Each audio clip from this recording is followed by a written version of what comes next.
So in the first half of the session, I'll try to revise all the theories and do some couple of examples. And after that, we can discuss your doubts, whatever you have.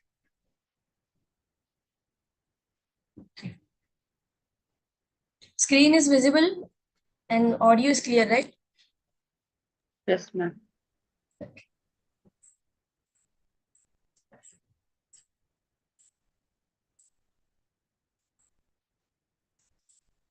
So in graph theory, in the first lectures, we introduced some definitions and some theorems. So I'll start with one of the important theorems, which is known as handshaking lemma.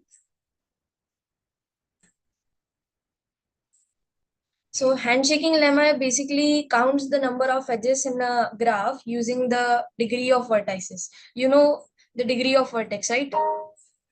The degree of any vertex V is actually the number of edges associated to it.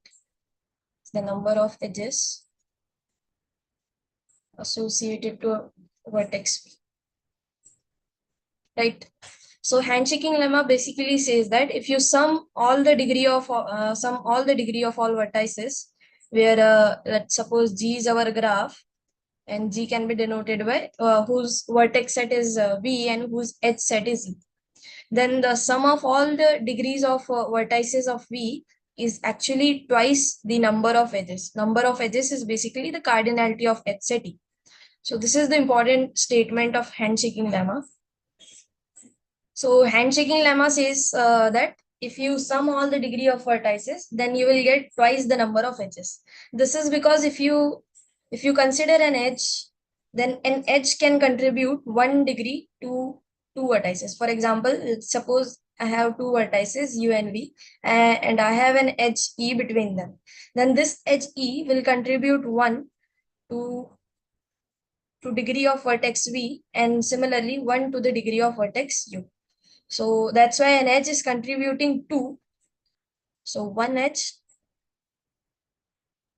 is contributing 2 to this sum. So that's why the whole sum will be twice the total number of edges. Right? Any doubt in this lemma? It's clear, right? Yes, ma'am. So now there are some basic questions depend on this lemma, and it's a very basic lemma in graph theory. So you should remember the statement and how it works. Okay. For example, if I say that let's suppose my graph G has 8 vertices of degree, let's say anything 4. Then what are the number of edges?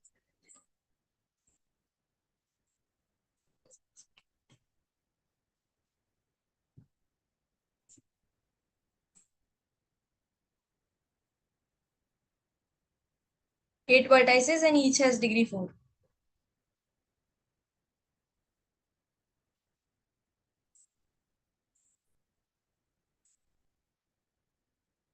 So then what will be the number of edges?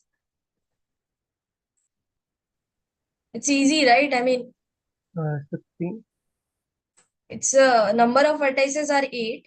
So, and each of degree 4. So this sum that V belongs to V, degree of V, the sum simply becomes 8 into 4. And I have this is equals to 2 times the number of edges, cardinality of. So simply become the cardinality of E will be 16, right? So such an easy questions actually depend on this handshaking lemma. Okay, so you should remember. So now next topic is adjacency matrices. So adjacency yeah. Ma'am, actually, I have followed the PDF given by the senior TATUs. In that, ma'am, handshaking lemma is not discussed, not even a single time, ma'am.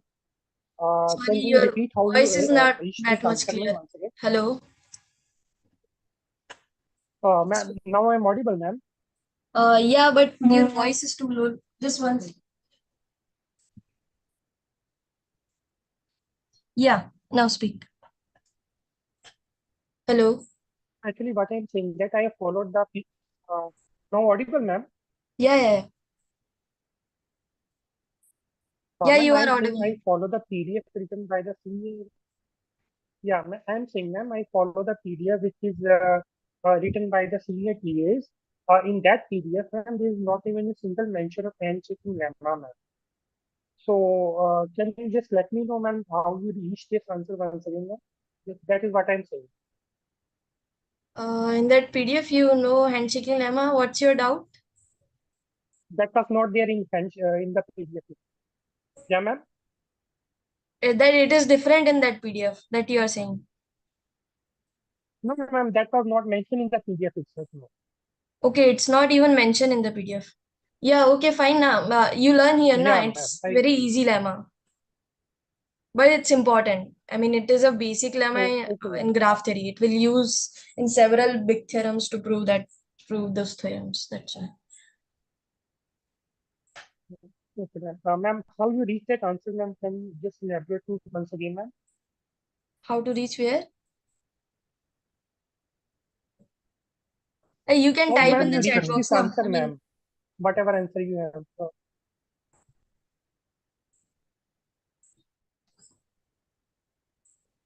Ma'am, he wants to repeat. Actually, I can't understand the theorem you written that sigma oh, this notation. notation. Okay, Yes. yeah, actually, it's for some. I mean, okay, fine. Notation problem. I thought, yeah, fine. So I just simply want to say that if I have a graph G, this is my graph, and let's say V is a vertex set of G, V1, V2, and so on. Let's say Vn, we have n number of vertices. Then this lemma simply says that if we denote D of Vi, D of Vi is the degree of vertex Vi, right? And if I'll sum all the things, that D of Vi plus D of V1 plus D of V2 plus and so on plus D of Vn, then we will get twice the number of edges, and number of edges are basically cardinality of H set E, right? Twice the number of edges. This is the this thing can be shortly written as this summation I is ranging from 1 to n d of Vi, and more shortly we can just write summation d of Vi. Sorry, my bad. I should explain. Fine. Now it's clear. Yes, ma'am. Yeah, ma'am. Yeah, now it's clear, right? Okay, fine.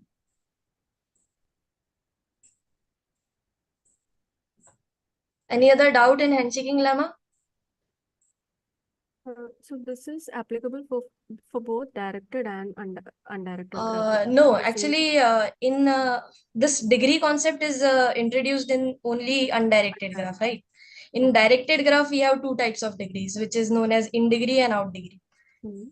So there, that handshaking lemma is little bit different, but it's actually more or less similar, but we haven't discussed it. So this is only for undirected graph, because in directed graph we don't have a actual name for degree. We have in degree and out degree, right? Yeah. So we'll So be in there, what happened? Every degree partitioned into two things. That in degree of a vertex, this is known as d plus.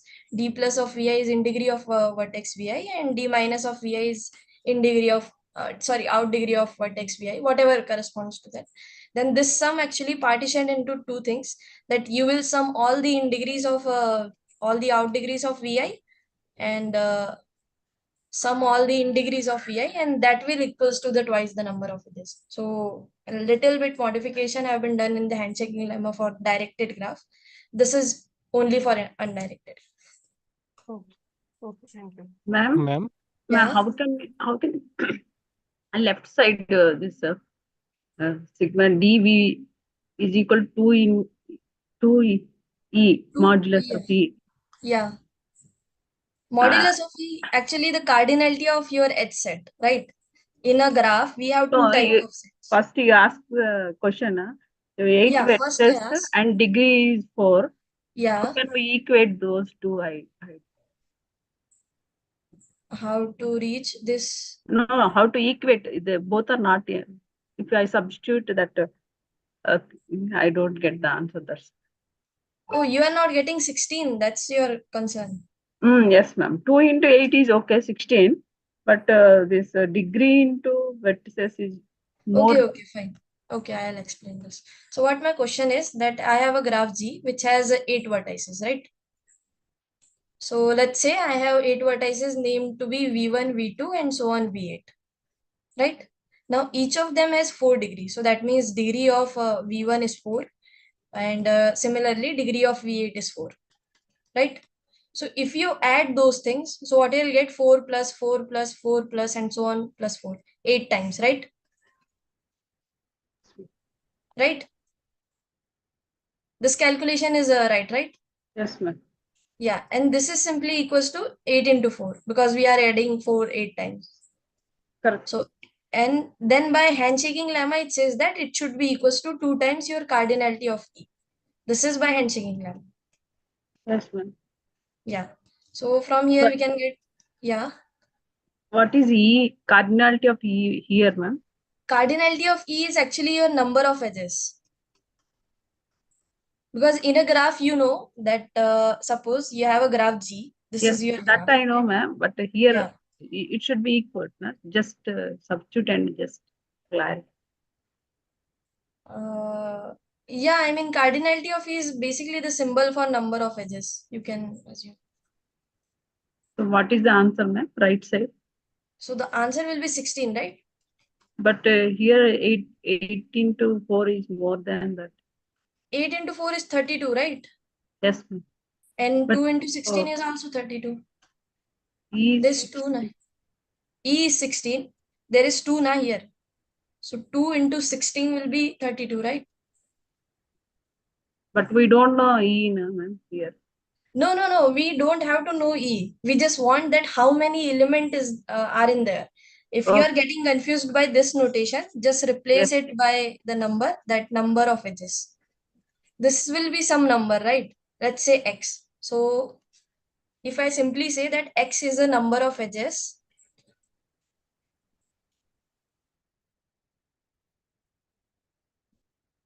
yes, ma'am, got it.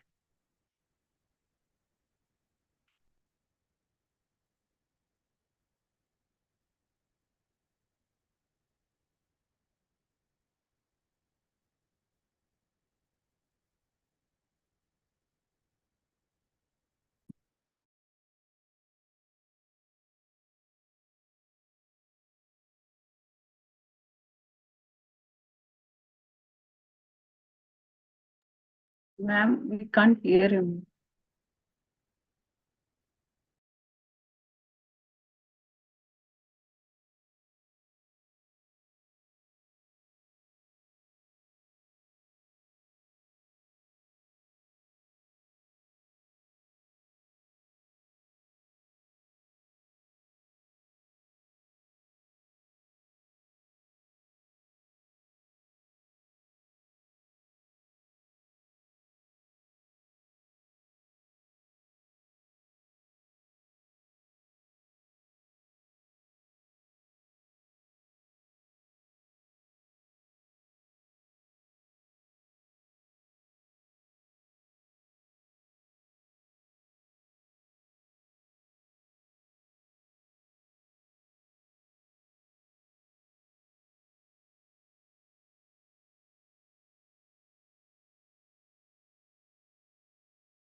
Not able to hear anybody.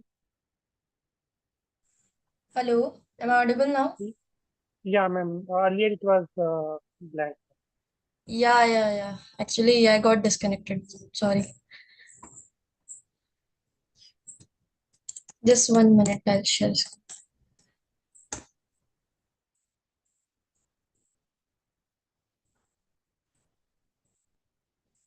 What is the weightage of enzyme?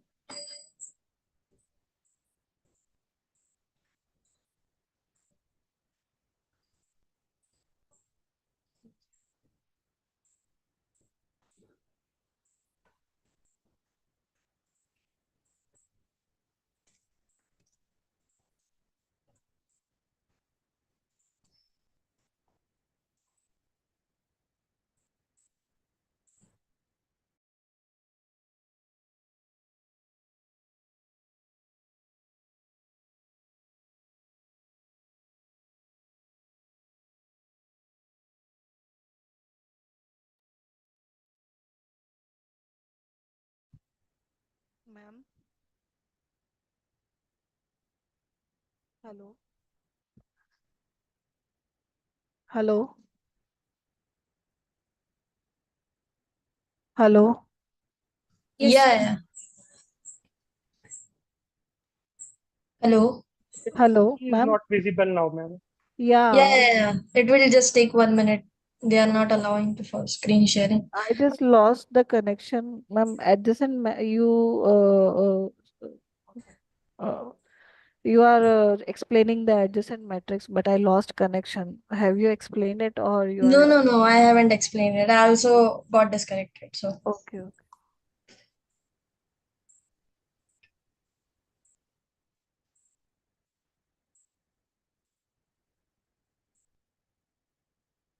you guys gone through all the activity questions and practice assignment, right? From week 9 to week 11. Yes, ma'am.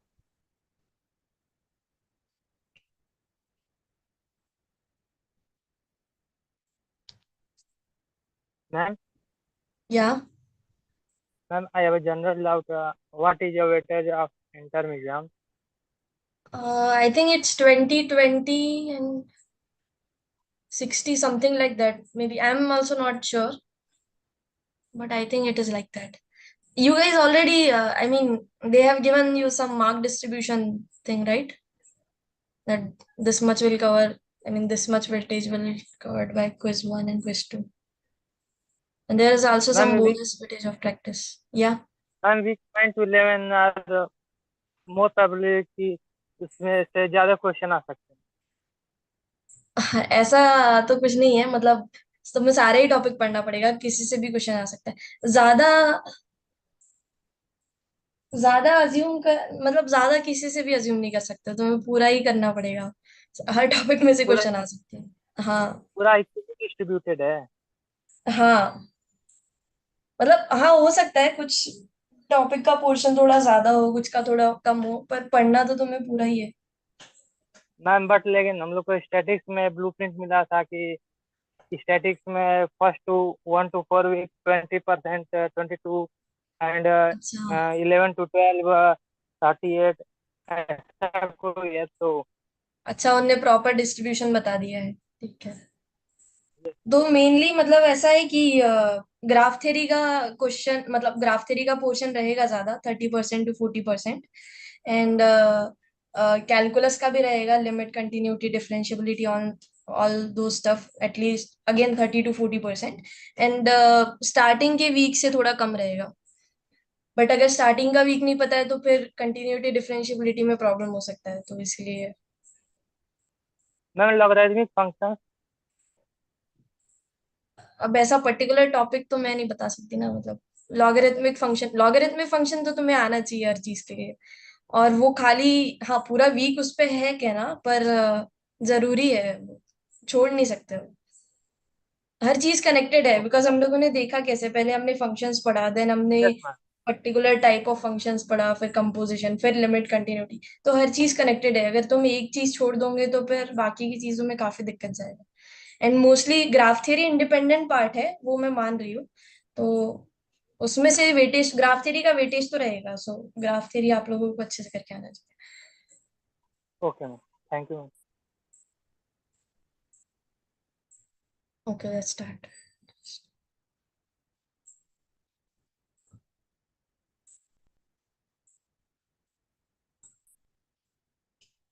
So is there any doubt on handshaking lemma? No, No, right? ma'am.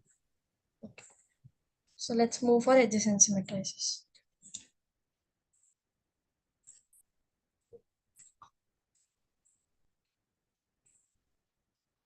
So adjacency matrices is basically we have given a graph and then we will associate some matrix to that graph in this fashion. So let's suppose G is my graph and I have n number of vertices in G. Then the adjacency matrix will be of size n cross n, and each entry, let's say A is my adjacency matrix associated to graph G. Then the ijth entry, that Aij, this will be the ijth entry of A. Okay. So the ijth entry of A is given to be either 0 if there is no edge, if there is no edge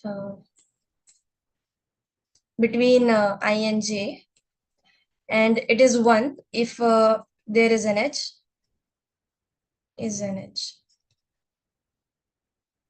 between I and j.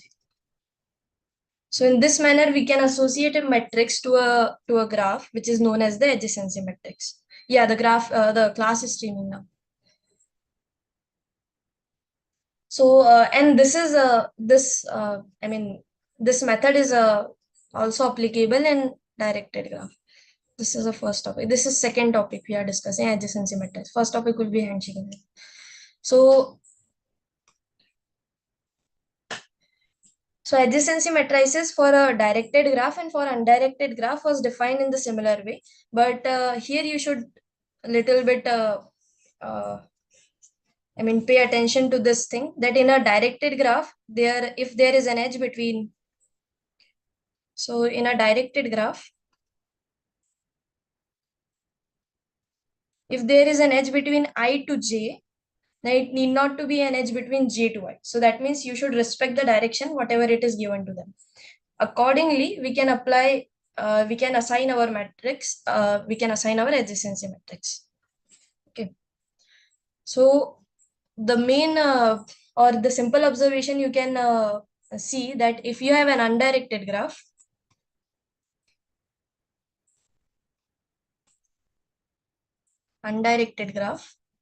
then if there is an edge between I and j,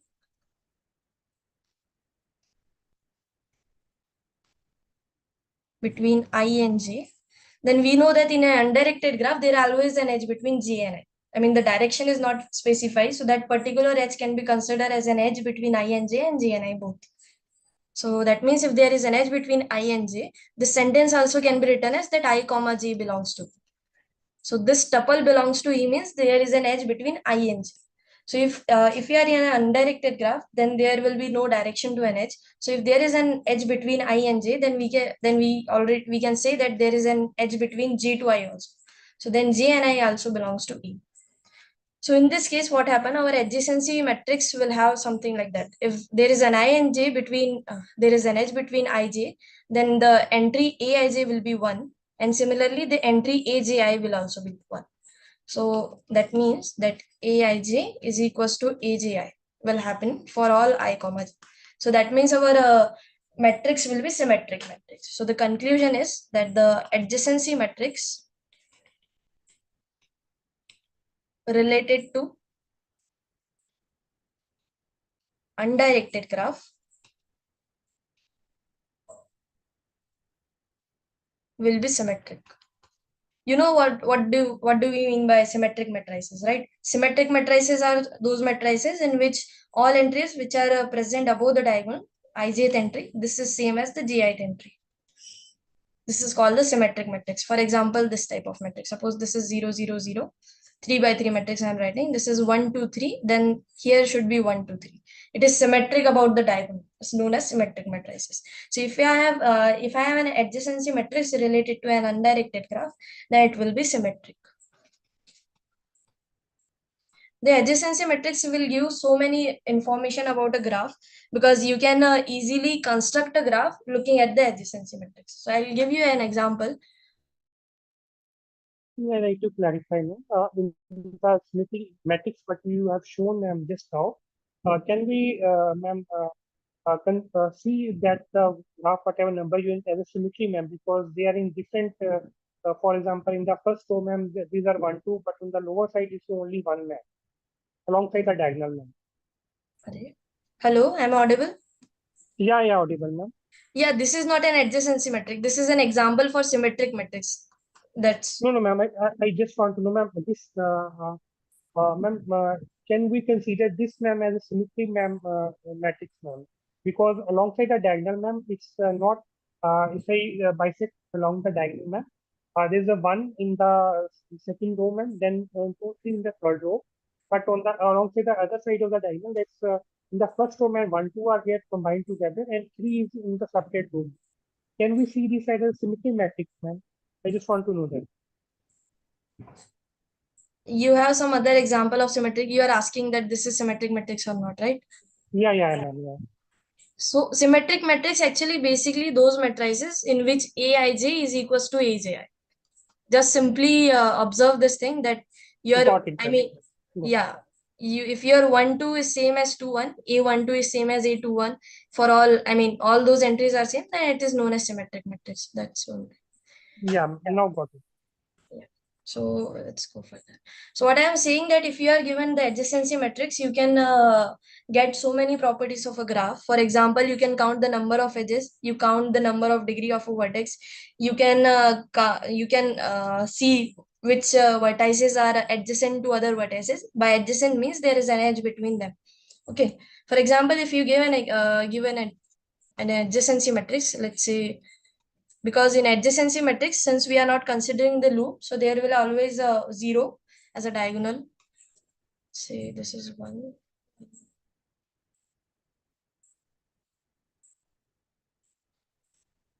Okay, I have to consider now.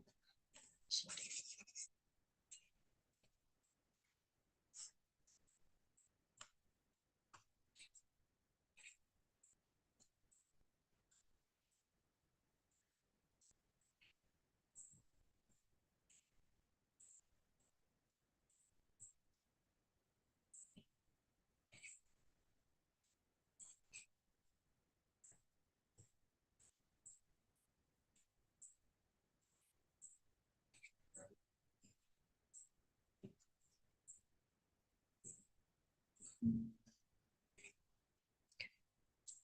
So is this suppose this is my adjacency matrix to a given graph, then what can you say about G, that it is directed or undirected?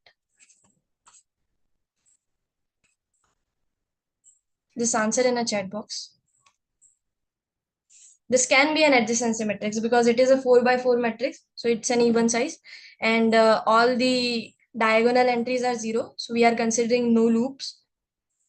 So is this a adjacency? I mean, my question is that this adjacency matrix, if corresponds to some graph, then that graph is directed or undirected?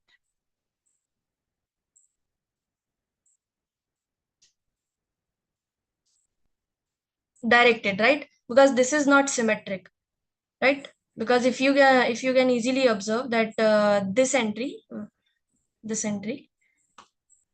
yeah, correct, directed. Because you can easily observe that this entry, which is the 2/4 entry, I mean, it is an entry which is associated to second row and the fourth column. So this is 2/4 entry. And if you consider the 4/2 entry, this is the your A42, then this is 1. So A42 is equals to 1, which is not equals to 0, which is equals to A24. Right? So it is not a symmetric matrix. So that means what is happening here? That there is an edge between the vertex 4 and 2, but there is no edge between the vertex 2 to 4. So that means this is a directed edge. So that's why this matrix associated to a directed graph. Now you can easily compute how many number of edges. So just tell me that number of edges. Okay, this number of can be denoted by this hash. Okay, hash is actually symbol for telling that you want to count the number of or something. So simply we can write that the number of edges. So what are the number of edges present in the graph? If this is the adjacency matrix, you can easily compute. Just compute and tell me. 8, right? Because you can easily check that there is an edge between, suppose this is 1 0 1 2 3 and not 0, let's say 1 2 3. More confusing. Okay, so this is 1 2 3 4 and this is 1 2 3 4. So there is an edge between 1 and 2, 1 and 3, 1 and 4. Similarly, there is an edge between 2 and 2 and so on. So you can easily construct a graph using the adjacency matrix and you can count out the number of edges. But since this is a directed graph, so the question that number of edges won't be much defined here that much. So okay. So the adjacency matrix is clear, right? Any doubt? The number of edges, ma'am, will be 8, ma'am, in this matrix, ma'am. Actually, it's a directed matrix. So That's we have to first construct it, because there is an edge between 1 and 2, and there is an edge between 2 and 1. So it, yeah, the number of ones you can easily calculate. The whatever the number of ones are present there, those many edges will be there. So 1, 2, 3, 4, 5, 6, 7, 8. Yeah, correct. So 8 are the number of edges. Fine. So this is known as the adjacency matrix. Now I'll go to next topic, which is coloring of a vector. Ma'am, Yeah. in that question, it is a directed graph. Okay. Yeah. Then there is a edge between 1 to 2 and 2 to 1. Yeah. We will count it as a 1 or 2 Yeah, I'll count it for as a number of 2. edges. 2, 2, 2. 2. Okay. Yeah. Okay. That's the difference between directed and undirected graph, because we have to respect the direction. And if we are respecting the direction, then this direction edge and this direction edge will be different for us now. So that's why it's 8. And don't do the mistake that you just calculate the number of ones and write down the edges. In an undirected graph, this need not to be a case. Okay. So just pay attention to that. Right? You guys are not confused. Mom, could you repeat once? Yeah, what I was saying, that if you consider, let's construct the graph associated to this matrix. Okay, so it just have 4 vertices. So let's say 1, 2, 3, 4. Now we observe that it is not a symmetric matrix, so it should belong to a directed graph. Okay, so there is an edge between 1 and 2. There is an edge between 2 and 1. There is an edge between 1 and 4, and similarly 4 and 1, 2 and 3, and 3 and 2. But only there is a one slightly difference, is that there is an edge between 4 and 2 and 2 and 4. Wait, I haven't write it down. It's not the case.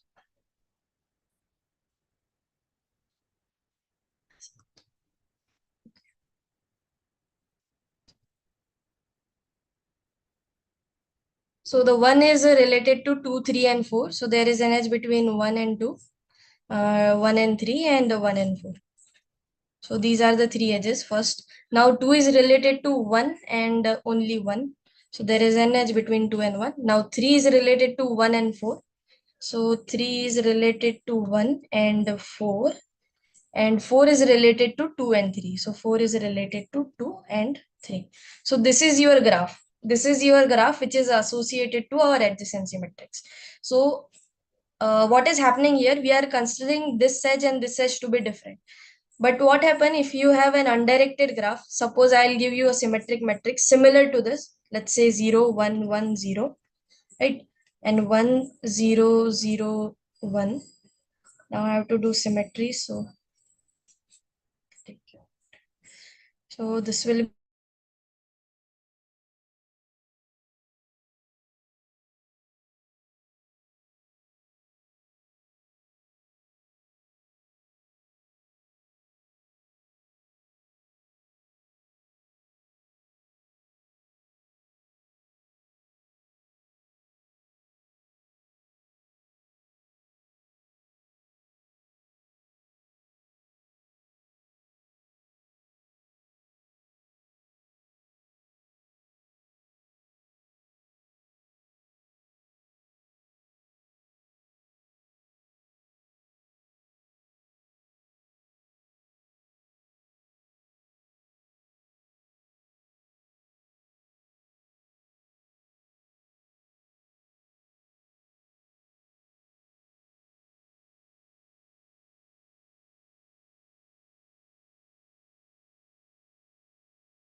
Ma'am, screen get lost, ma'am.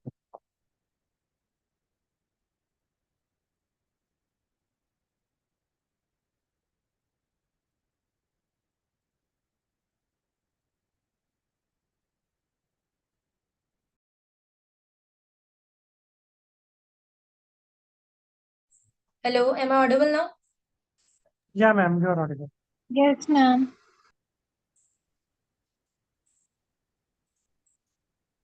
Okay, so what was I saying? That this matrix will relate it to an undirected graph.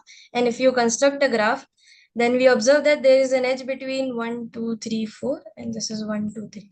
So there is an edge between 1 and 2. There is an edge between 1 and 3. Now, similarly, there is an edge between 2 and 1, which we already draw, and there is an edge between 2 and 4. And now there is an edge between 3 and 1, and there is an edge between 3 and 4. And 4 to 2, 4 to 3. So now this is an undirected graph, which is associated to our adjacency matrix, right? This much is, I mean, this concept is clear, how to draw a graph associated to our matrix, right? It's clear? Yeah, ma'am. Yeah. So you easily observe that there are 8 ones, but in our graph, there are only 4 edges. So Basically, madam, this is a, in symmetric graph, the number of edges will be half. yeah, the as number compared of to that, edges will be half. But because in a directed graph, this is not the case. Got it. It's clear, right? Yeah, ma'am. Okay. So shall we move to the next topic? Any doubt so far? No? Yes, ma'am. Yeah. Ma'am, what you said, in this symmetric undirected graph, which shows Yeah. symmetry, you are saying that as we draw the diagram, in that Hmm. it shows half number of edges, Yeah. but in this table, it shows more than like the actual Yeah, it number will of. contain more number of ones, but actually what happened in an undirected graph, if we are drawing an edge between 1 and 2, it considered to be 1, because in directed graph there is a direction, right? So we say that this direction and this direction is not same for us. So that's why we have to count it twice. But in an undirected graph, we don't have a direction, so we can easily say that, okay, this edge is an one edge for us. So that's why that's the case. Okay. Okay. Fine. I'll go to next topic, which is coloring. Coloring of a graph. So by coloring of a graph, what we mean, we have to associate it some colors to our vertices in such a way that if there is an edge between two vertex, then those two vertex should get the different color, right? This is the basic definition of coloring for us. For example, if we have a graph like this,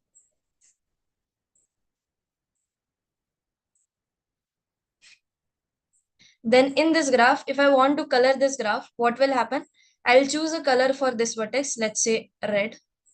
Now, since this vertex, let's say red. So since this vertex is adjacent to this vertex and this vertex, let's name it A, B, C, D.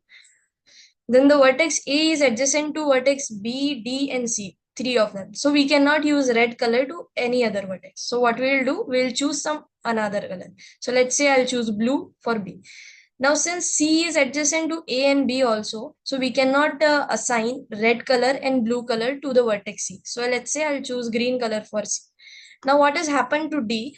D is adjacent to A and C, so we cannot choose red and green color. But since D is not adjacent to the vertex B, so we can choose a blue color to our vertex. So this is a one type of coloring for this graph. One coloring for this graph G.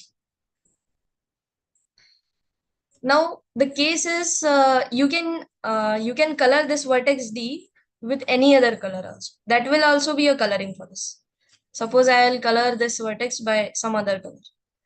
Right? Now this is again a coloring for our graph. This is other coloring.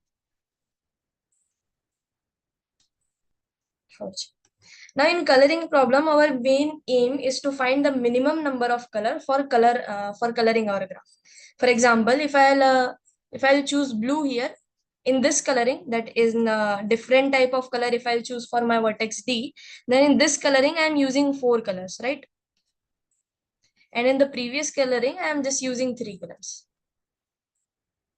So the main question is to find the minimum number of color for so that we can easily color our graph with respect to given condition that if two vertices are adjacent, that means if there is an edge between two vertices, then those vertices should get the different color. Okay. This coloring is clear to everyone, right? That how to color a graph and what is the restriction. Okay, so let me do a coloring for a very famous graph, which is known as the Peterson's graph. Just for a second.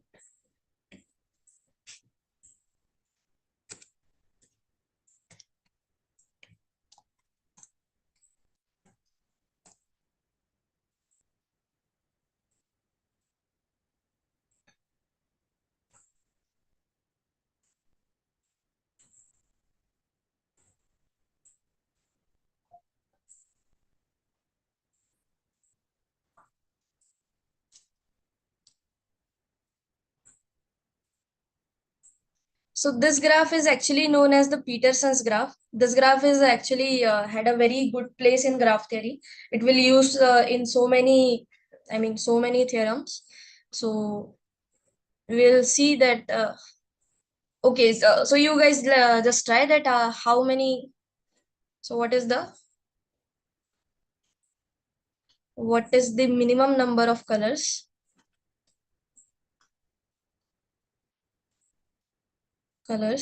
we can use to color our Peterson's graph? Okay.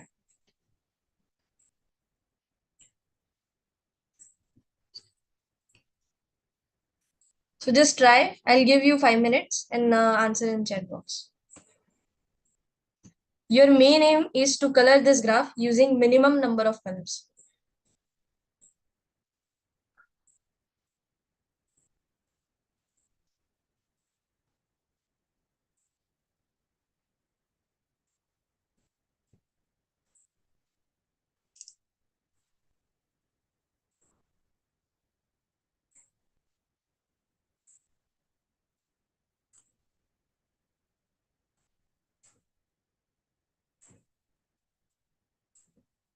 Just use your intention that if you give a color to a vertex, then what are the vertices which cannot attain that color? Just use this process and try to find out the optimal ways to color a graph.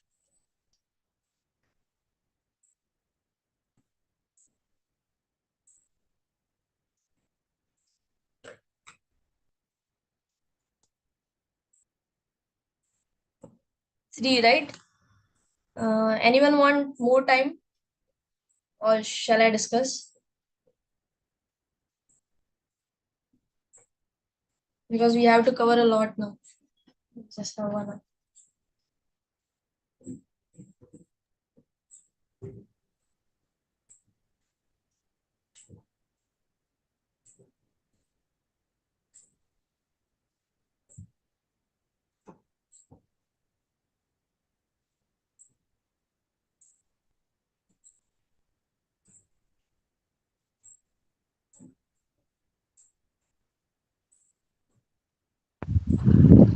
Hello, ma'am. Yeah.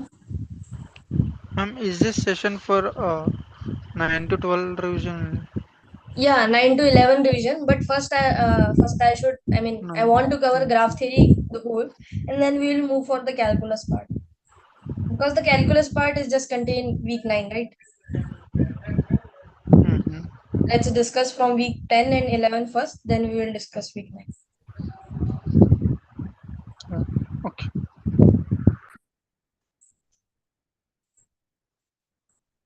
Okay. So let's start to color this Peterson graph. So let's suppose I'll give a red color to my center vertex. Then what is happening here that this vertex, and this vertex is associated to this vertex. So I cannot give red color to these three vertices, but I can take red color to any other vertices, right? So let's suppose I'll assign red color to this vertex and red color to this vertex. Then again, these two vertices are adjacent to these two vertices, so we cannot give red color to those vertices. But I can give red color to one of these vertices, right? Because it is not adjacent to any other. But Now ma'am, again, this. ma'am, Sorry. once you give the Yeah, sorry. We cannot give red color to. Yeah, my mistake.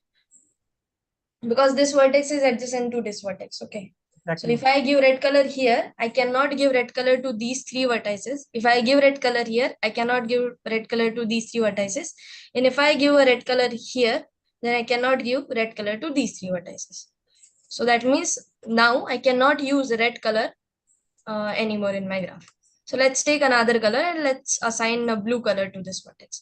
Now again, this vertex is adjacent to this vertex, so we cannot take blue color here. Similarly, we cannot take blue color here, but we can take blue color here, right? So let's say I'll take blue color here. Then again, we cannot take blue color here, but again, I can take blue color to one of these vertices. So let's say I'll take blue color to this vertex. Now again, I cannot assign blue color to any other vertices, right? So I have to choose some other color. Or there is a possibility to assign, but we can assign red color to here, right? What is it? Yeah. We can assign red color to this vertex, right? Because it is not adjacent to any other red color vertex. We cannot assign blue, but we can assign red, right? Okay. Now choose other color. Let's say green. So now I can assign green here, and green. So this is a one way of coloring Peterson graph using 3 colors. Now you can easily see that you cannot color your graph using 2 color or using 1 color, right? So we need at least 3 colors to color our graph. So such type of problem is known as coloring problem, that you have to find out the minimum number of colors. You guys may get some other type of coloring also. It depends on where you start and what is your thinking. So it's okay if you get some other, if you give some other colors to some other vertices, that's okay. But this is a one type of coloring which I want to see. Okay, so it's clear, right? Any doubt? Ma'am, is there any, ma'am, because ma'am, you are expert, ma'am, you can very, within a second can imagine the things. Is there any, ma'am, hint for example, if the graph is really complex, ma'am, is there any hint mathematical or ma'am, something which can help us, ma'am, in finding the minimum colors, ma'am?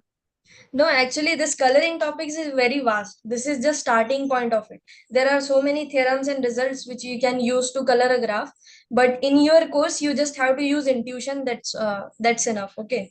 So we Okay, won't okay. ask you Only that much intuition, ma'am. hard, because obviously this coloring actually a very very big problem. If you study further graph theory, you can find that there are so many theorem for define only for counting the number of colors for coloring a graph. Okay, Fine, so fine, ma'am. for now, just use your intuition. Right. So this is again a very good graph, which is known as Peterson graph. It has so many good properties that it has 10 edges. You can count the number of edges. It has 15 vertices, and each vertex has degree 3. You can easily count that if you take any vertex, then that vertex has degree 3. All vertices are of degree 3. This is known as Peterson graph. Okay.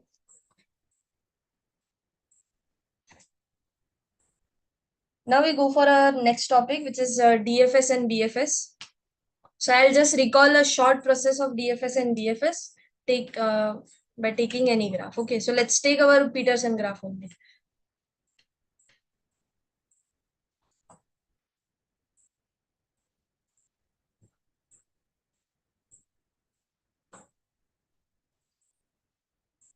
So let's say this is my graph. I will assign some numbers to vertices. Let's say 1, or you can say 0, 1, 2, 3, 4, 5, 6, 7, 8, 9. So this is our Peterson graph. Now, if I want to apply BFS process, and what does BFS do actually? BFS will find out the tree which is hidden in your graph, or simply the reachability question, that you can reach from a vertex to other vertex or not. Okay. So if I want to initialize my BFS from the vertex 0, then what tree will you, you can extract from your graph. Okay, so let's see. So what does BFS do? BFS take the vertex and try to explore all the neighbors of that vertex. So let's take the vertex 0 and try to explore all the neighbors of 0. So the neighbors of 0 are basically 4, 8, and 1, right? So the neighbors of 0 is simply 4, 8, and 1, right? Now, the next stage of BFS is what? You will take a neighbor of 0 and try to explore all other neighbors of that vertex 4. So the neighbors of 4s are again 3, since we know that in a Peterson graph, every vertex has degree 3, but since 0 is already there, so the neighbors are only 9 and 5, 9 and 3. So the neighbors of 4s are 9 and 3. It's 3. Now we'll go to next neighbor of 0, which is 8. So the neighbors of 8 are again, what are they? 5 and 6, right? So the neighbors of 8 are 5 and 6. Now we'll go to the neighbor of 1. So the neighbors of 1 are 7 and 2. Now again, what we'll do, we'll go to the neighbors of of the neighbors of 4s, and we'll try to explore the neighbors of those neighbors. For example, 9. So now the neighbors of 9 are actually 7 and 6, but they are already covered in our tree, so we cannot explore it. So we can easily find out that there is no new neighbor which we can explore. So our BFS will stop now, and this is the tree which we obtained from BFS. Okay. So this process is clear, right? How to extract a tree from given graph using BFS. Just to take an initial vertex and try to explore its neighbor, then pick a neighbor, try to explore its neighbor, and then go to the next vertex and try to explore its neighbor, then go to the next vertex, explore its neighbor until all the vertices are explored, you can say. Any doubt? If I repeat it, what you are saying is, ma'am, we start from the origin, then we Yeah. go by the breadth, one breadth. Yeah. Then we But it find is a all. systematical way. Okay, you cannot jump a step. I mean, first I will explore the neighbor of 0. Fine. Then I'll explore the neighbors of that neighbors. I mean, I will explore the neighbor of 4, then the neighbor of 8, then the neighbor of 1. And then I will come to those neighbors. Then after 9, then 3, then 5, then 6, then 7, then 2. Then if there is again some possibility, then those things. So you Basically, should we not, can say breadth-wise, ma'am. yeah, Breadth-wise or stepwise, level-wise. line-wise, ma'am. Yeah, Fine, line ma'am. wise, you can say. And we, if you remember, we assign some level number to each vertex. So in a tree, you can easily say that 0 is on level 1 or level 0. These 3 vertices are of level 1. If you remember, that's okay. If you won't, then it's also fine. You can go and check what do we mean by the level in a BFS process. It's on level 2, right? Okay. So this is known as BFS. Okay. Main thing is that you should able to extract a tree from a given graph using your BFS process. Okay, that much you should understand how to extract a tree. So what we'll do, we'll start with a vertex, we'll explore its neighbor one by one, and then do the same thing for others also. Now I'll use DFS for the same graph. So this is our graph.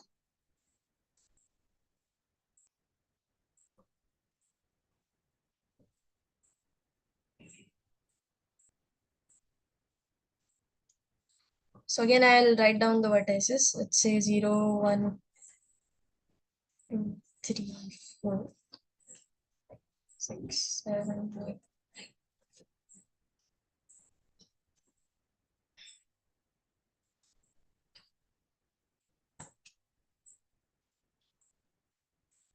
Okay. So now let's apply DFS. Okay. So again, we'll start from 0. What does DFS do? DFS DFS will work until we finish our path. Finish our path means until we reach at the end point, that we cannot go further from that point. Then only BFS will stop. Okay. And BFS work randomly, not like DFS work randomly, not like as BFS. Okay. Let's start, then you may get intuition. Okay. So let's start from 0. Okay. So what does DFS do? DFS say that explore the neighbor of 0, whatever you like. So we have 3 neighbors of 0, 1, 8, and 4. We can explore any neighbor of 0. So for convenience, let's explore 1. Okay. Now again, DFS say that if there is a path or there is an edge which is connecting to your vertex 1 to some new vertex which haven't been explored, you can go further. So the one vertex is connected to all other vertices, right? So we can go to its neighbor, which is known as 2. Now again, DFS say that you should not stop until you reach at a dead point or an end point. So again, from 2, I have so many vertices which haven't been explored. So let's go to 3. right? And again 3, I can go to 4, and again 4, I can go to 9, and 9, I can go to 6. From 6, I can go to 8, and from 8, I can go to 5, and from 5, I can go to 7. Now at 7, I reach at the den point, because the neighbors of 7 are basically 1, 9, and 5, which already have been explored. So what does DFS say? That okay, if you reach at a dead point, just track it back. So I'll track it back. But what we observe that while reaching at 7, I'll explore all the vertices. So my DFS actually end here. So this is a tree obtained by DFS. So see, there is so much, I mean, what you can say, there is a considerable difference between the tree which we obtained from BFS and DFS. So any doubt in DFS?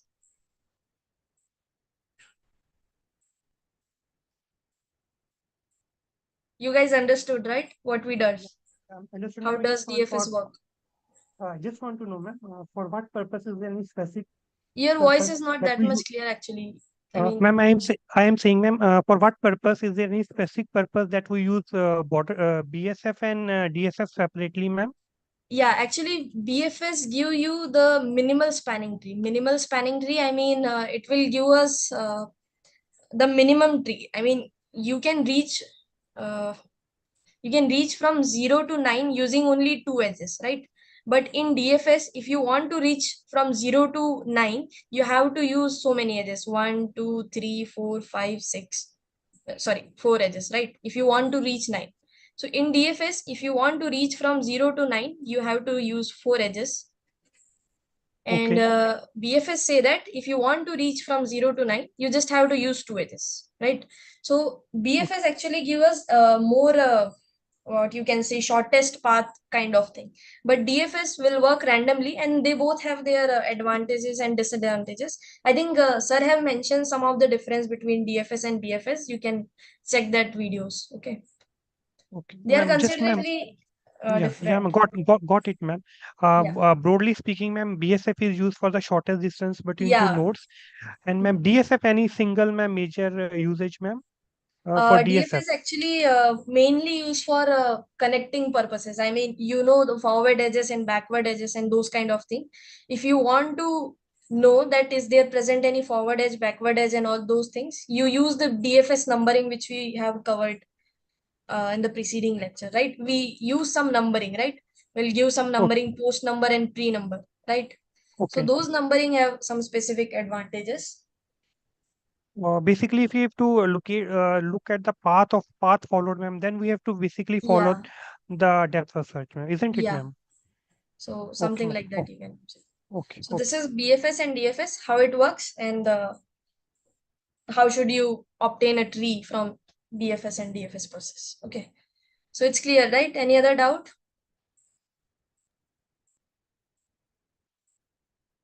No? Okay. Let's go for the next topic, which is actually topological sorting.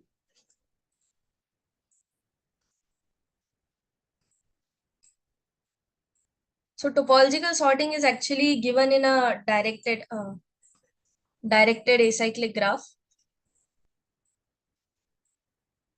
Acyclic means there is no cycle present there. And there's a confusion last time that if we have two-sided edges, let's say I have two-sided edges from Vj to Vi or Vi to Vj, then this two-side edge actually a cycle. Actually a cycle. So in a directed acyclic graph, there should not be a two-sided edges. Okay.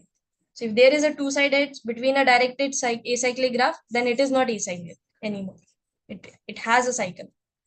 Because it is a cycle, right? Because it's starting at Vj, going at Vi, and then returning back to Vj.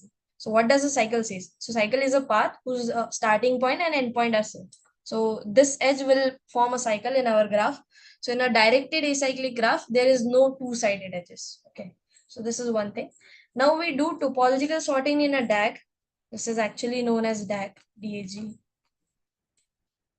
So what we have to do, we have to come up with a sequence so that we can reach to every vertex with respecting to our directions, basically. So this is a basic topological sorting means. Actually, topological sorting is used for finding a process so that you can do your task. For example, if you want to cook some paneer sabzi or something else, then you have certain stages, right? First you have to buy paneer, then you have to cut it down or wash it or whatever we do, then you have to add some spices and all. You cannot do one step before the other step. I mean, you cannot cook the paneer if you won't buy it, right? So topological sorting actually give us a convenient way to do our task. So, and we know that every dependency relation can be formulated as our DAG, right? So those things you can go and recall that if you have a dependency relation, what does dependency relation means? That if you want to do a certain task, then one task is dependent to other. For example, if I want to cook a sabji, first I have to buy that sabji, then I can do, right? So this is called the dependency relation. That means if you want to do a task, you have to complete some certain task. For example, if you want to reach to ML course, you first have to do foundations course, right? Math 1, stats 1 and all. So such type of situations are known as dependency relation, and every dependency relation can be formulated in a acyclic graph, directed acyclic graph. That okay. To that, and then we go for topological sorting. So topological sorting will give us an optimal way to construct a sequence for completing our task. So these are some little bit motivation. What does topological sorting do and all? Now we have to find out the topological sorting for a given graph. Then there is a certain process we have to follow. So for that, I have to consider a DAG.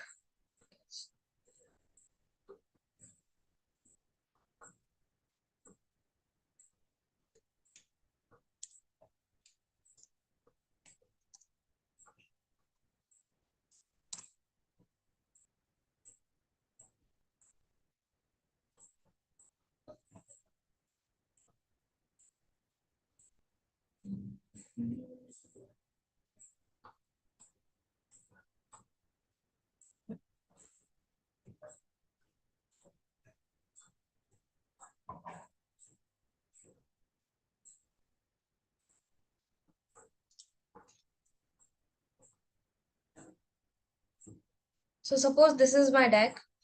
This is a DAG because you can check that there is a cycle. This is not a DAG because this is a cycle. So let's say we have this edge. Now it is a DAG, right? We can go here. We cannot go further. Okay, fine. Now consider this direction. Then this is a DAG.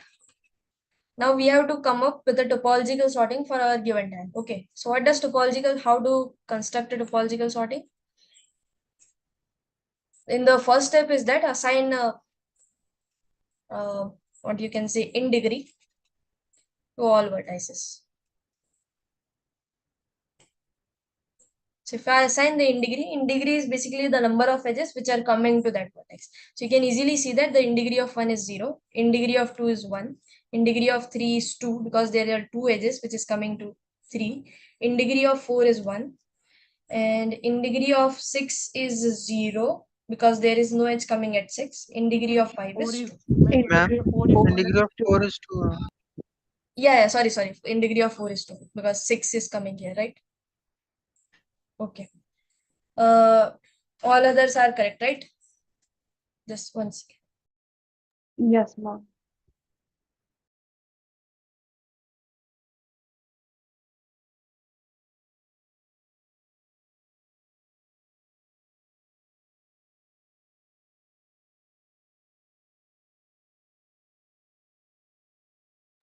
Yeah, sorry. So all other things are correct, right? Okay. So now in the second step, what you have to do, we have to pick a vertex which has a degree 0. So we have two choices here, 1 and 6. So whatever you want to pick, you can pick. Okay. So let's choose for convenient, let's choose 1. So this is my topological sorting. Okay. So first I'll choose 1. So if I'll choose 1, then in the next step, what I'll do, I'll remove 1 from my graph and again assign the in degrees or correct the in degrees for the new DAG. Okay, so I'll remove 1. So then the in degree of 2 will become 0. And others in degree won't affect, right? Because there is only one edge from 1 to 2. So in the next step, again, I have to choose a vertex which has in degree 0 and remove it from my DAG. So let's choose 2. So then I have to add 2 here. So I choose 2, I'll remove it. So the in degree of 3 will become 1. And the in degree of 4 will become 1. And all other things will remain same. Okay. Now again, I have to choose a vertex which has in degree 0 and remove it from my DAG. So the fourth step, I will So choose 6. Yeah. Hello. Am I audible? yes, ma'am. Yes, ma'am. Yeah. Yeah, So ma'am. we'll Yes, remove 6. Yes, ma'am. As we remove 6, our n degree will become 0 of 3 and 0 of 4. So again, we have two choices. So we can choose any of them. So let's choose 3 here. So I'll add 3 in my topological sort. I'll remove it. Again, I have one choice, which is 4 here. So I'll choose 4 here. I'll remove it. So yeah, we have to correct the in degree of 5. So it will become 1. And then if I'll remove 4, it will become 0. So at the end, we get this. This is my topological sorting. 1, 2, 6, 3, 4, 5. So this is one topological sorting. Since at every stage you have choices, so the topological sorting varies as per your choices. But the main question is that you have a topological sorting. You can find a topological sorting. Okay, that's the thing. Any doubt in topological sorting? Ma'am, when there are two zeros, ma'am, we can choose any of them, ma'am. That Any doesn't of them. matter. You can choose any of them. That's why topological sorting to given DAG is never be unique. You can have choices. I mean, it can be unique in some stages, but generally it won't. Fine. So now we have two main algorithms related to a spanning tree, and then we have two more definitions. Okay, so let's go for spanning tree. I'm just discussing brief topics, okay? I'm not covering the whole things. So after that, I have to discuss your doubts, whatever you have, okay? So please don't worry about it. So spanning tree is basically a tree in a graph. By a tree, we mean connected acyclic graph, right?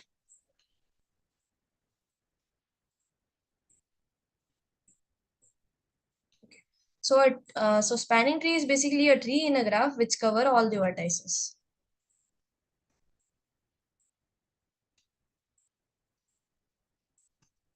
For example, this is your Peterson graph.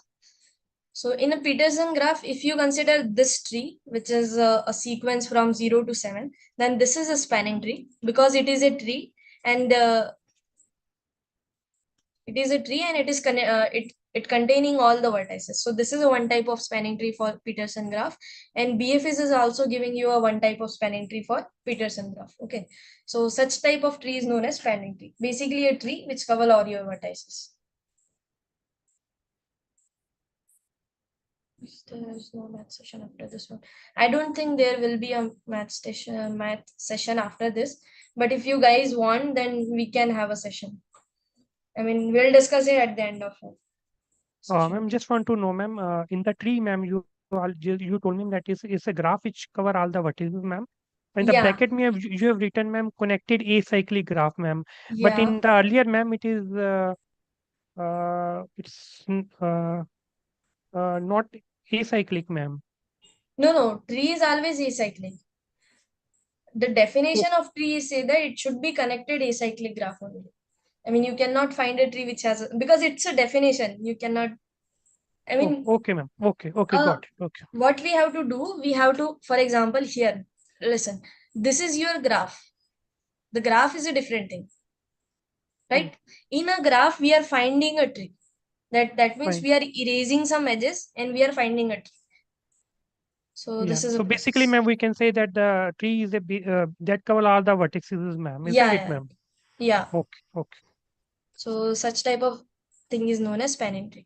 So you can, maybe that for computing a spanning tree, we have two process or, okay, before that I have, you guys are familiar with weighted graph, right? Weighted graph is basically an undirected graph in which each edge has a weight. So it's known as weighted graph. Similar thing for directed graph also work that if each edge has a weight, it is known as a weighted directed graph. Okay, we'll discuss those things that if you want the session or not at the end. Okay, let's focus here first. So if we have a weighted graph, in a weighted graph, if I want to find a minimal spanning tree or minimum, what we can say, minimal cost spanning tree, then we have two main algorithms. First is known as Prim's algorithm and second one is known as Kruskal algorithm. I think you guys heard the names and all. Okay, so let me explain how does this algorithm works. Okay.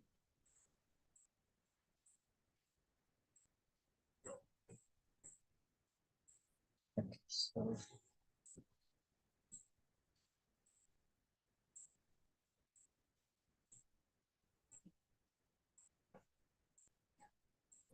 yeah, I'll share a screen in a minute.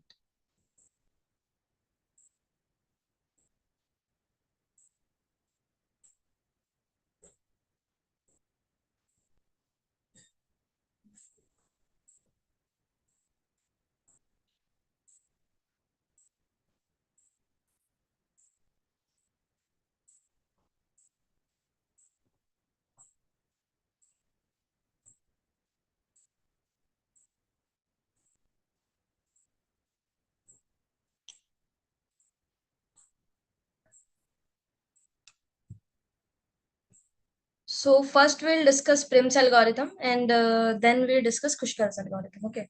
So Prim's algorithm, what actually do? So in a weighted graph, we have to find out minimal cost pairing tree. Okay. So this is your weighted graph because it is a graph and every edge has a weight. So you can consider it is at a weighted graph. Okay. So in Prim's algorithm, what we have to do? We have to choose a vertex accordingly. But in our lecture, what we will do? We'll choose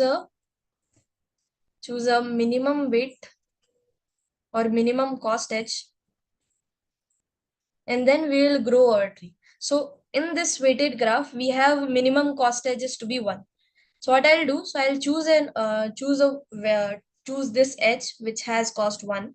And if I'll choose this edge, I have to enter or I have to insert these two vertices D and E in my tree. Okay, so this is my first edge which have been chosen in the Prim's algorithm. Now, after choosing an edge, what we have to do, we have to attach those edges in our graph, which is of minimum cost. There are 3 conditions. Okay. After choosing an edge, we have to assign an edge. We have to assign an edge which satisfies 3 conditions. First condition is that it is of minimal cost. Second thing, that it won't create a cycle in our tree.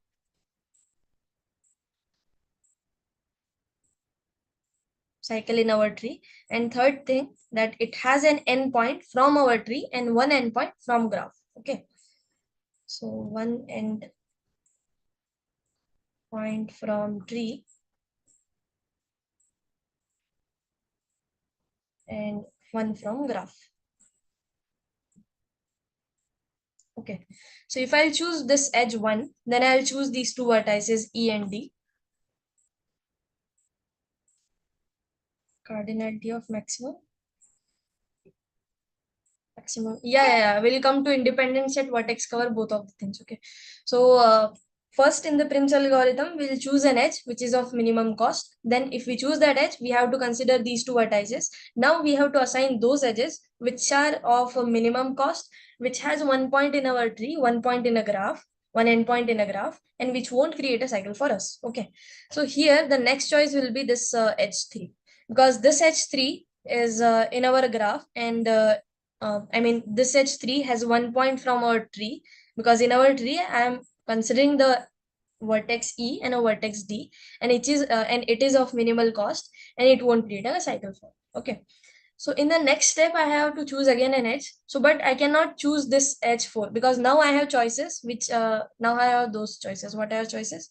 This is a choice, this has a choice, we have this choice, we have this choice, we have this choice, because now I have the vertex B in my graph. So I can choose all those edges which has an endpoint as B, or which has one endpoint as B. Okay, so I have these many choices, and this is also I have choice. This wedge I also have choice. All choices are there.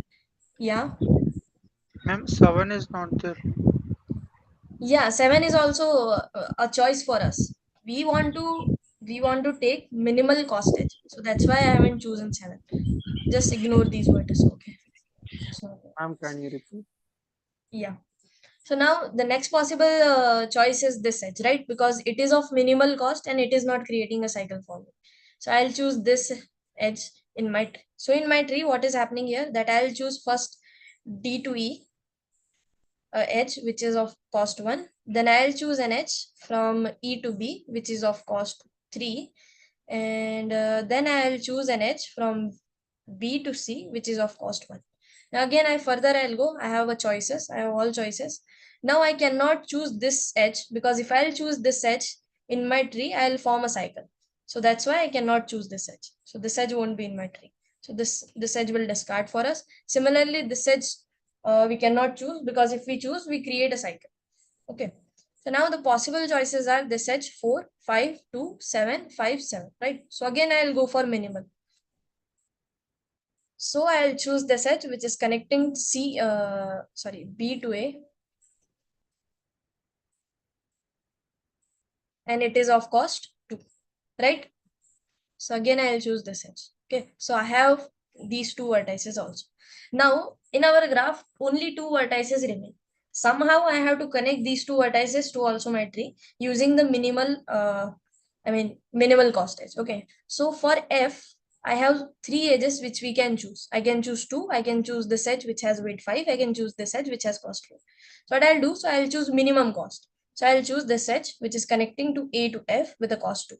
Okay, so now my F is also in my tree, but this vertex G is not in my tree. So I have to choose an edge from these 2, either of cost 5 or cost 7. So again, I'll go for minimal one. So I'll choose a cost edge which is of 7. So now this is our spanning tree because it is containing all the vertices. It is a tree and it is all of minimal cost spanning tree given by Prim's algorithm. So any doubt? It's easy. You just have to start with an edge and assign it at every stage. You have to assign an edge which is of minimal cost, which won't create a cycle, and which has endpoint from our tree. This is how Prim's algorithm will work. Okay. Now move for the next algorithm, which is known as Kruskal algorithm. Okay. Kruskal algorithm actually work randomly. It won't say that that one condition we have that we can choose an edge which has one endpoint in our tree and one endpoint from our graph. But Kruskal algorithm says that it is not necessary. You can choose any edge irrespective of the vertex is in your tree or not. But at the end, you should get a tree. It is not the case that you have disconnected things. Okay. So let's apply Kruskal algorithm and find out what we get.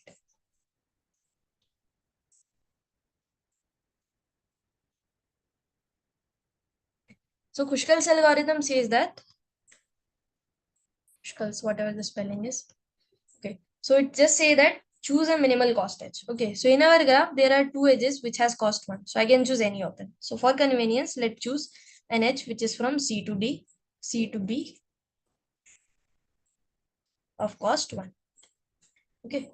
Now now again go for the minimal cost edge. Now here it is not necessary that you have to choose an edge in such a way that you have an endpoint in your tree. You can go for independent things also. So I'll go for this edge. Okay, so I'll take an edge which is from E to D and it is of cost 1. So this edge are gone and these 4 vertices have been covered. Now again go for a minimal edge which will connect a new vertex and could be anything. So now there are again 2 choices. I have edges of cost 2 which will connect. Not completely visible, ma'am. Then later portion which you draw is not visible, ma'am. Screen is not visible now. Now visible. Now it is visible. Okay. Now it's clear, right? Yeah, ma'am. Okay. So what I'll do, I'll choose this edge which is connecting F and F, and it is of cost 2. Now you observe that we have, we got 6 vertices in our tree. It is not actually a tree because it is not connected, but we got 6 vertices somehow. So for next process is that you have to connect all those components using again minimal cost edge and assign, create your spanning tree. That's all. So now I have to take a minimal cost edge. So this edge was already gone. Now the minimal cost edge is this edge 2 again. So I can take this edge, which is of cost 2 and joining A and B. Okay. Cost 2. Again, go for a minimal cost. So this is a NH, which is of minimal cost. So which is joining B and E, and it has cost 3. Again, go for minimal cost will be this edge 4 and 5. But observe, if we attain this edge, if we assign this edge to my tree, I'll create a cycle. So that's why I cannot take this edge. This will be discard for us. Similarly, I cannot take an edge, this edge, because it will create a cycle for me.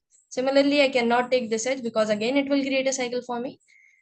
Now again I cannot take this edge 5 because it will create a cycle for me. Again I cannot take, no, but I can take this edge which has cost 5, right? Because it won't create a cycle for me. It will assign a new vertex G and it is of cost 5.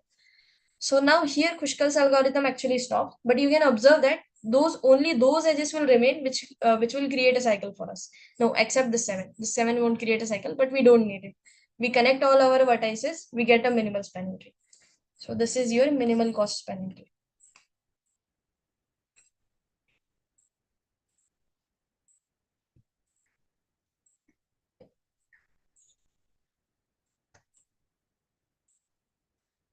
Minimal cost spanning tree by Khushkal's algorithm. Any doubt?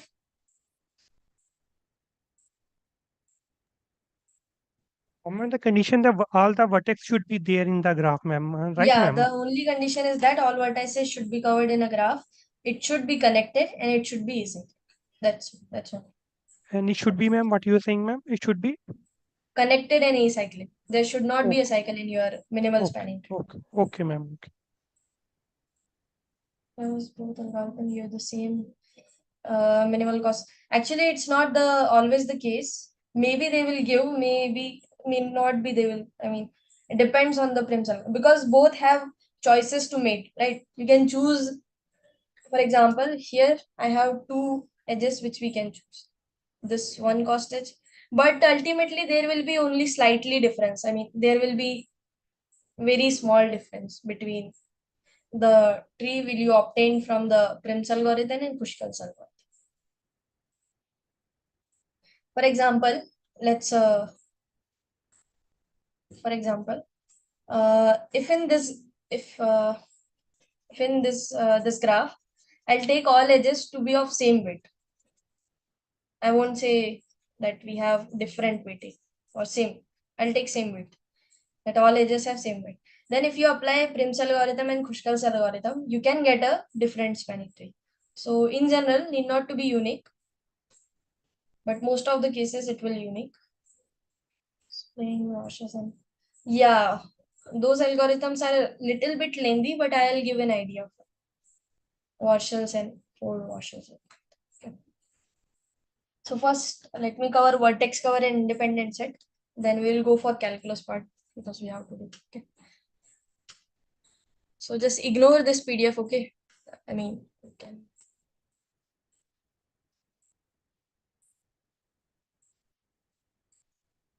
So vertex cover. So suppose I have a graph G which has vertex set V and edge set. So then any subset B of a vertex set V is said to be a vertex cover.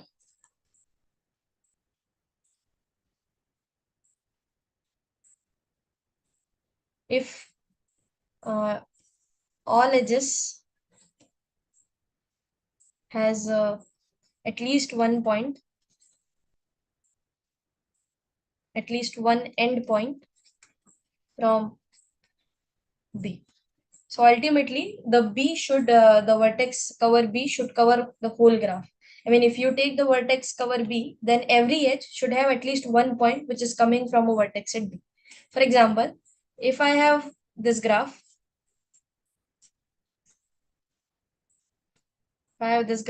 which has some vertices, let's name them accordingly 1, 2, 3, 4, 5, 6, 7. So in this graph, my vertex set V is 1, 2 up to 7, right? If I consider B to be my only singleton set 7, then B is a subset of V, and every edge which is present in a graph has a endpoint 7, right? Because every edge has one endpoint as 7. So that means B is a vertex cover for a graph. If I consider B to be my 7, 1, 2, then this is again a vertex cover for me because it will satisfy the definition. So in general, we want to find out the minimal vertex cover. Minimal vertex cover means minimal size vertex cover. That means it should contain less number of vertices. So our main question is how to find minimal vertex cover. Again, there are so many algorithms to find minimal vertex cover, but for you, you just have to use your intuition and find out minimal vertex cover. Okay. Can you, ma'am, little Suppose, bit repeat, ma'am, this definition, ma'am? I'm not able to get you. okay, actually vertex cover is basically you have to choose some vertices from your graph which will cover all the edges. I mean, which has one endpoint, at least of all edges. I mean, for example, here if you consider this 7, then every edge is associated to 7, right? Right, ma'am. So such kind of thing. For example, if you have this graph, this square one is 1, 2, let's say there is an edge, 3, 4. Suppose this is your graph. Then if you consider your set B to be simply 1, so if I take 1 in my vertex cover, then these two edges was covered by 1, right? And if Okay. I'll take 2 here, then these two edges will covered by 2. And if I'll take 3 here, then this edge will covered by 3. So this will form a vertex cover for me now. Okay, ma'am. So vertex cover is basically a subset of a vertex set which will cover all the edges. And our main goal is to find out the minimal vertex cover. So for proceeding minimal vertex cover, you have to work in this manner, that you have to choose a vertex and you should wisely choose a vertex so that you reach at a minimal level. Okay. Now go for independent set. So again, independent set is also a subset of your vertex set, such that if Vi and Vj are two vertices in I, then simply you can say that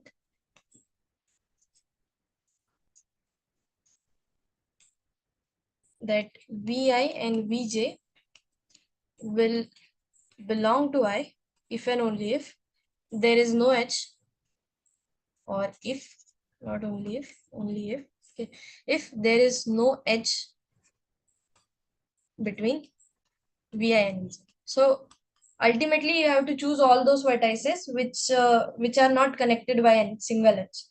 This is known as independent set. For example, in the previous example in this graph, if you consider the set I to be your 1, 2, 3, 4, 5, and 6, then you observe that this is an independent set because every vertex are disconnected, independent from each other, because there is no edge which is connecting vertex 1 to 6, 1 to 4, 1 to 7 and all, right?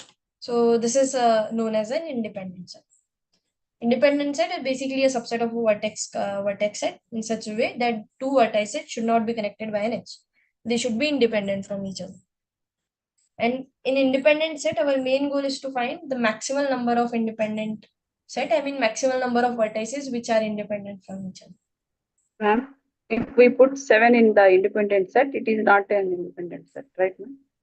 Yeah, if we put 7 here, then we observe that there is an edge between 1 and 7, all things. So 7 is not independent, right? So that's why it won't belong to the independent set. But if you take singleton 7, then this will be your independence. Because there is no other vertex, so there is no other edge. I mean, it's trivially an independent set. Okay. Any doubt in vertex cover and independent set? Just ma'am, request to repeat the independent set, ma'am. Independent set, you just, yeah.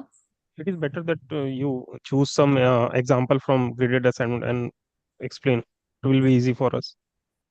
From graded assignment. Yeah, ma'am, from graded or weekly assignment, anyone example. That will be So easy you for just us. give me number, I will discuss that question itself. whatever question you have, I mean, you want to discuss regarding to independent set graph theory. I think there is in a graded assignment there is one question where they ask for these things. Question number? Let me check, ma'am. Question from the PYQ. Okay, practice assignment. Okay.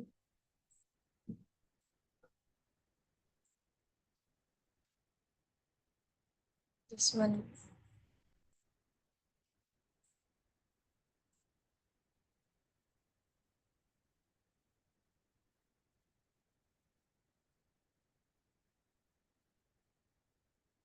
Which practice assignment? 11th week, right? Hello. Okay, Ma'am, I thank think you. someone Ma'am, Yeah. there is a question in PYQ. I think in September 23 You just share or a 22. screenshot, na? You can share a screenshot, right? That will be easy Okay, for me. ma'am. Okay. I think someone shared this. Yeah. I've already shared it. This one, right?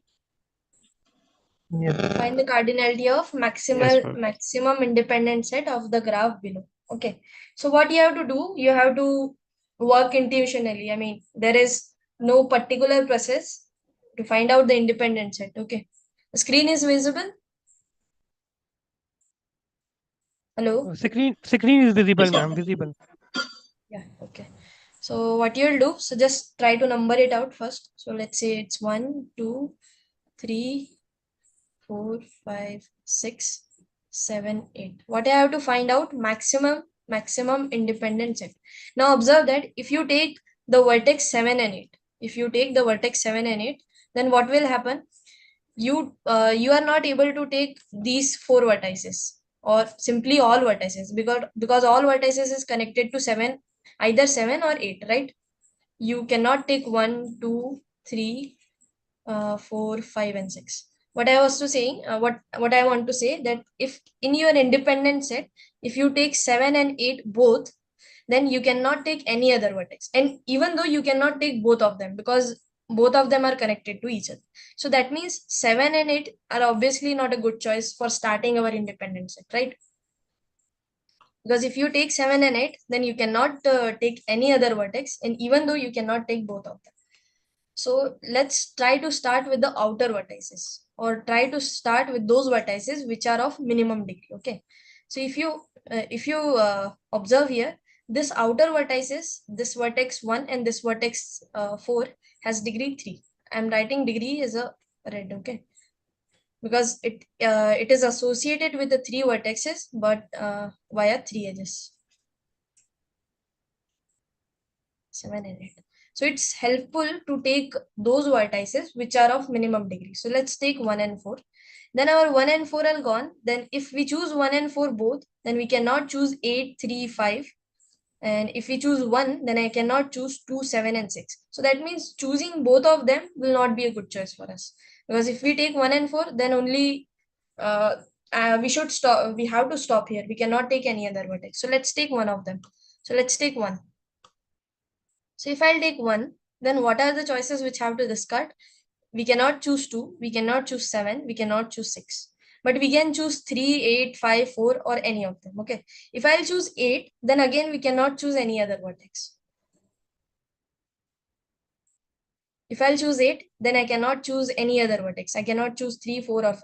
So it's better to choose outer vertex. Okay. So let's say I'll choose 3.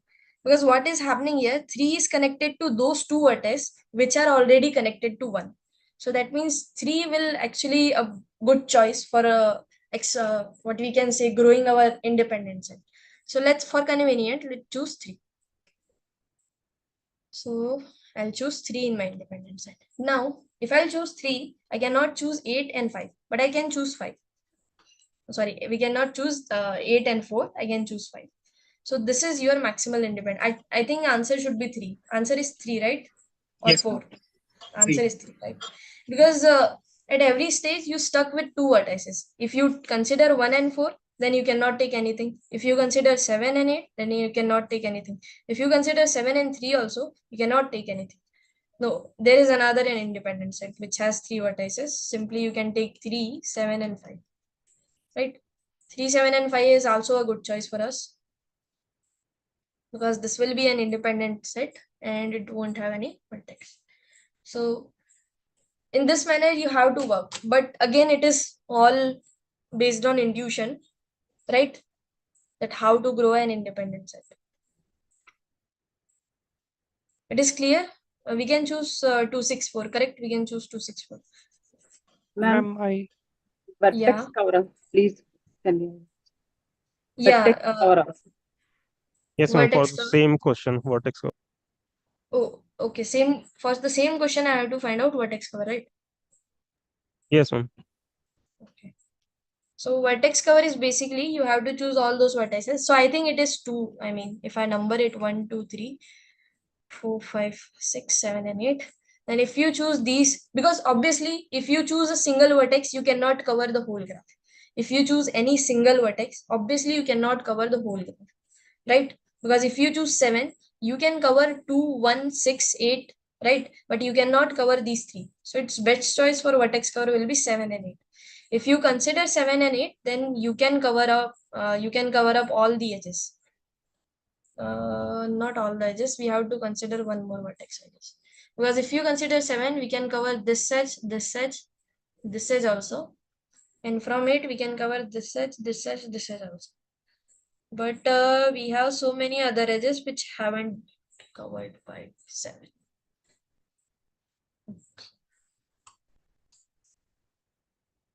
Vertex cover need a little bit attention again. Okay.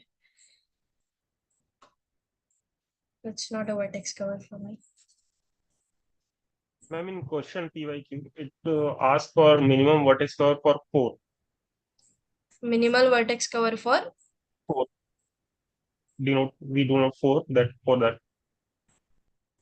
sorry, what? Ma'am, in question PYQ question, it's asking for minimum vertex cover for 0.4. For 0.4. Yes, ma'am. But vertex cover is not associated. Are you sure this says vertex cover or something else? Ma'am, minimum vertex cover. Sorry. No, but Minimum still, vertex. minimal vertex cover is just assigned for every graph, not for a particular vertex. Wait, ma'am. I will share the screen. Yeah, please share the screenshot.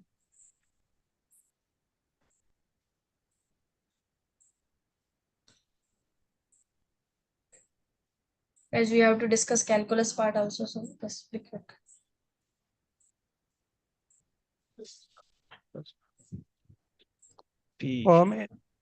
Ma'am, in the meantime, can you, ma'am, just recapitulate the definition of independent set, ma'am? What you Yeah. written, ma'am? Yeah.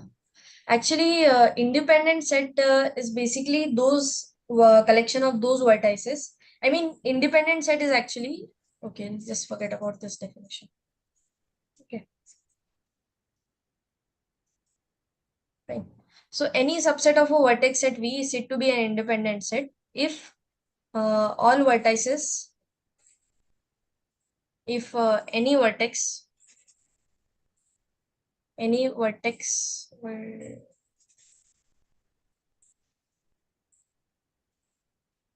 vertex from I is not connected by an edge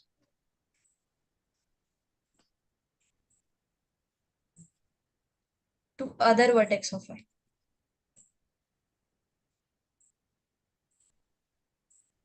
Vertices of I. Okay, whatever the term is. So basically, you have to choose those vertices which are not connected by an edge. Simple. You can choose Fine. any of them. Got it, ma'am. Basically, what do you mean by connected, ma'am? Single, ma'am. Single Yeah, edge, single ma'am. edge. Yeah. Okay, fine, ma'am. It's the answer for graph G.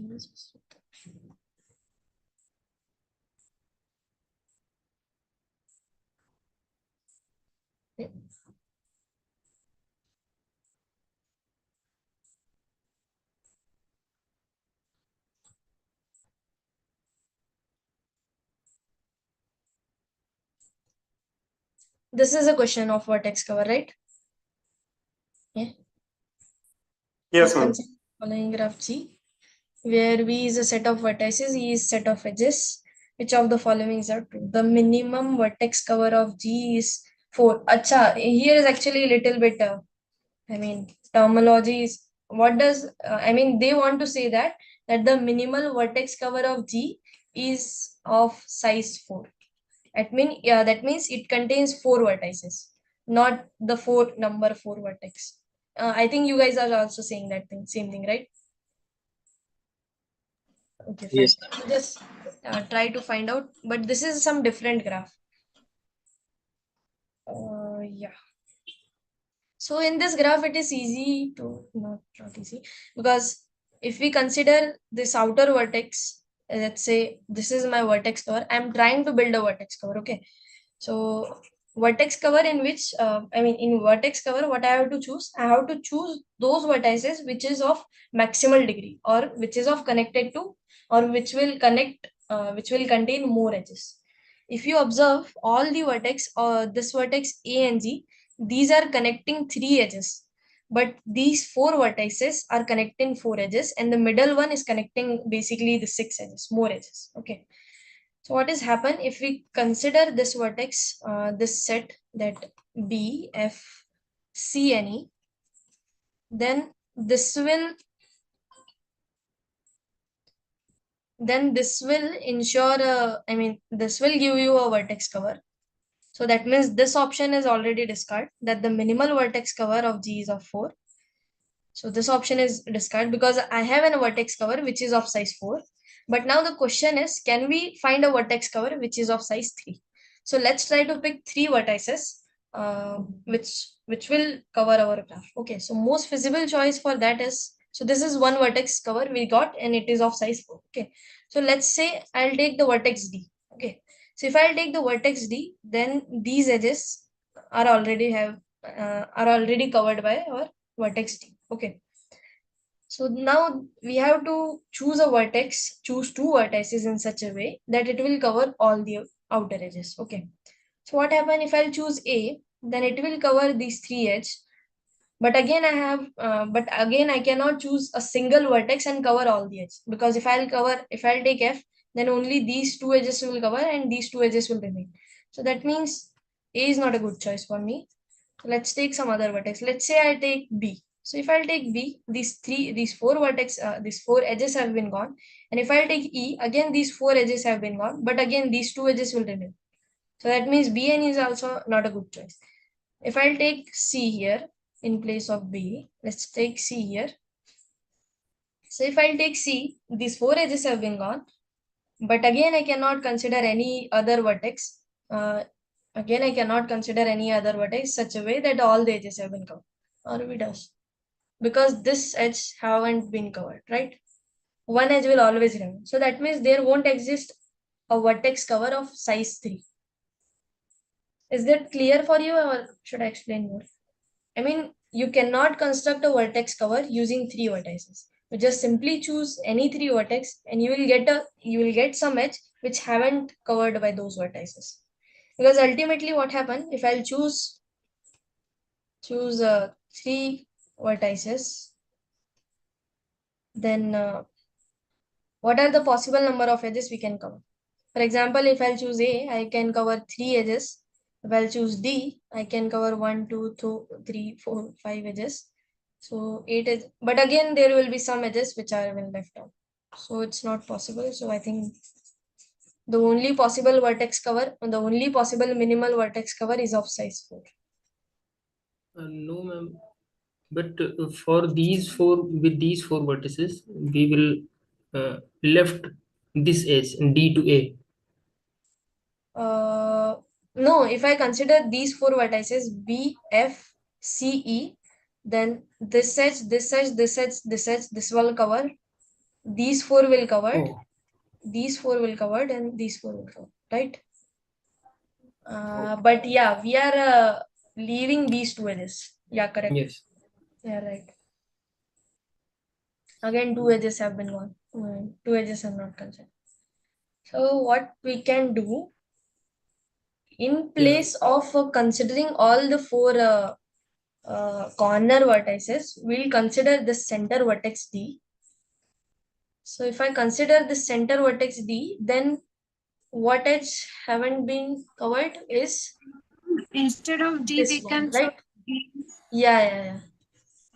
Instead of this thing, I can choose this G. Now Yes. it's covering all the edges, right? Yeah, good observation. Thank you. So if I'll take B, D, And C, still and G. F and E isn't covered. But still again this edge haven't been covered, right? Yes. No. Yeah. Still it haven't covered. So we have to add one more vertex. We can choose D and B, F, B, C, C, E. F, G. B, C, F, F and G. Okay, let's try. Because I also don't know. If we take B, C, F, and G. So then these four vertices, Then these D four. to E But would be again, left. this edge won't be covered, na? A to D. Yes. There's some We have catch. we have to add one more vertex. But ma'am, answer is 5, right? 5 vertices. Yeah, that's what. That is The clear. answer is 5. That means this. Yes. Yeah. Sorry.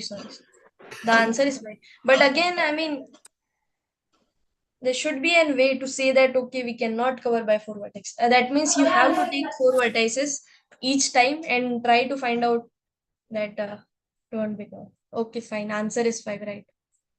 So that Ma'am, means we cannot find. Yeah, just little to add, ma'am. If we find the minimum vertex cover, then the minimum coloring is one less than that, ma'am. We can. No. It is not It's not the case. okay. Because you can simply check with this graph. Maybe this graph will help us. I mean, it is not the case. Coloring and vertex cover are separate topics. So, Yeah, they're not related, ma'am. That is one less yeah. than the other, ma'am. No, It is they are not. not. It is not. Okay, ma'am. Yeah. By definition, both are different.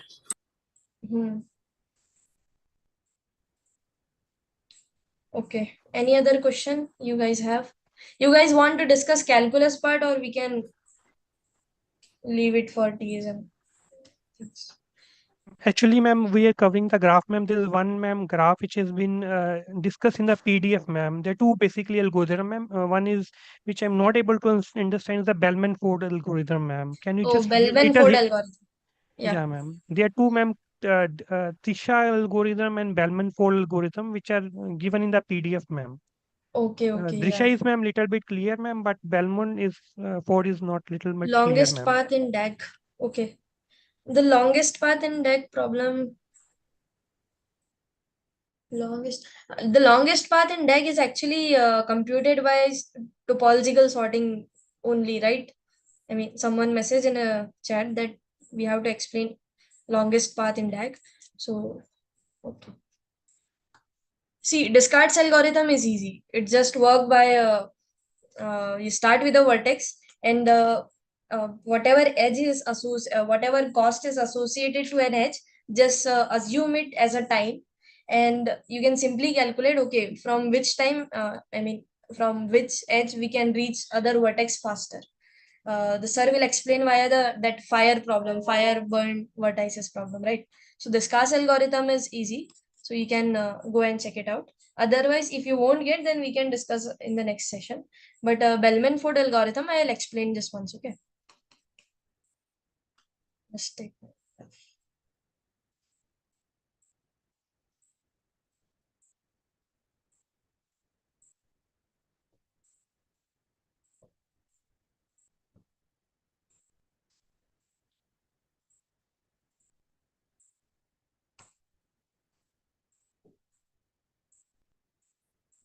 Integration.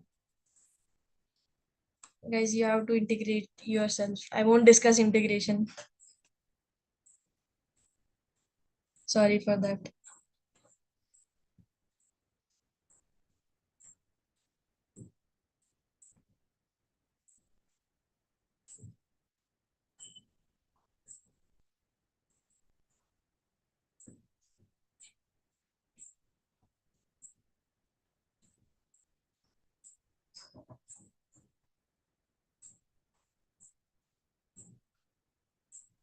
Just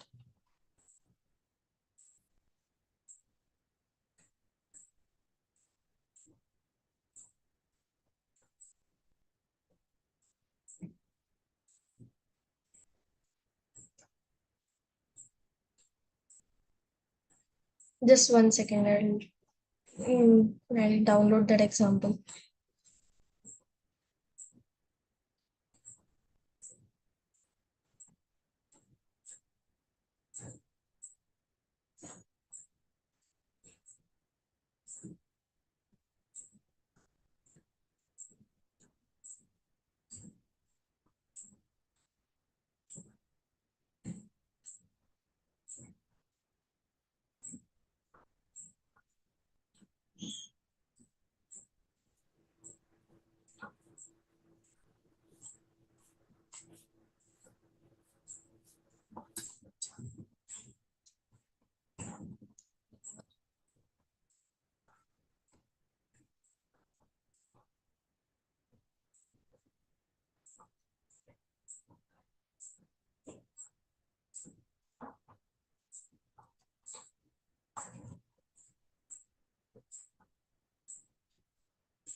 Screen is visible to you?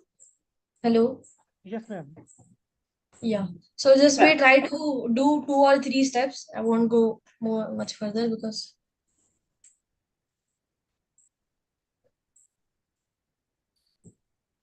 okay. So in the first step, what is happen here that we don't know what is the distance between all other vertices. We just know that the distance of 0 is 0. So actually initially we know that distance of 0 is 0, and we also know a formula here that the distance of any vertex, you can say j, is actually the minimum of distance of j which is already present there, or the minimum of distance of I plus the weight of an edge coming from starting at I and ending at j for all I belongs to your vertex at V. Okay, so this is a two formula which is used in Bellman-Ford algorithm. First thing is your initially distance is 0. Initially distance, whatever point you want to start, that distance will be 0. All other vertices are of infinite distance. We assume that. And then step by step, we'll evaluate the distance using the preceding data. Okay, so in the next step, what has happened? I know that there is an edge between 0 to 7, 0 to 1. So in next step, I will assign distance to the neighbors of 0. So in the next step, the distance of 0 will be 0. Since there is an edge between 0 to 1, so the distance from 0 to 1 will be 10. There is no direct edge from 0 to 2, so the distance will 2 remain infinity. Because we are just using this formula, okay. Distance of 2 is simply minimum of distance of 2 present in a previous step plus distance of 0 plus weight of 0 comma 2. But since there is no direct edge, this is again infinity, this is again infinity. So minimum of infinity will become infinity. Okay, because there is no edge. So if there is no edge, this is not actually infinity, it is not defined even though. Okay, now in the again there is no direct edge from 0 to 3, so the distance of 3 will remain infinity in this case. Similar thing will happen for all other vertices, but there is an edge from 0 to 7 which is of cost edge, so we'll assign the distance of 7 as 8 and all other things will remain infinite. Okay, in the next step what we will do, now I know the distance of 7 and 1, so we'll try to use those distances to compute the all other vertices distance using this second formula. Okay, so again initially distance of 0 will be 0. Again from 0 to 1 we have a direct edge. We can go from 0 to 7, but again we cannot go from 7 to 1 directly. So the distance will remain 10 itself. But again, we cannot go 2 by using 7 and 1 from starting from 0, right? Because there is an outgoing edge from 2 to 1. There is no incoming edge from 2. At 2, there is only incoming edge which is coming from 5. So that's why we cannot go there. So 2 is of infinite distance. Similarly, 3 is of infinite distance. 4, again, we don't have a direct edge and we don't have an edge which is connecting 1 or 7 to 4 again. So it is of infinite edge. 5. But observe here, we can go from 0 to 1 and we can move from 1 to 5. So we have a distance. So here we can use the formula that distance of 5 is actually equal to minimum of distance of 5 plus distance of 1, distance of 0 plus distance of 1, and not 1, I'm sorry, it's just distance of 0 because that will add up the 10 itself. So it's simply distance of 1 plus the weight of an edge. Simply distance of 1 plus the weight of an edge between 1 and 5. So distance of 1 is 10, weight will be 2, so it will become 12. So 12 is minimum because initially distance of 5 is infinity. So I'll put 12 here. And again at 6, we can go via 7. So the distance of 6 will update it as 9 using the same formula. Don't forget the formula, okay? How you compute the distance. It is a minimum of.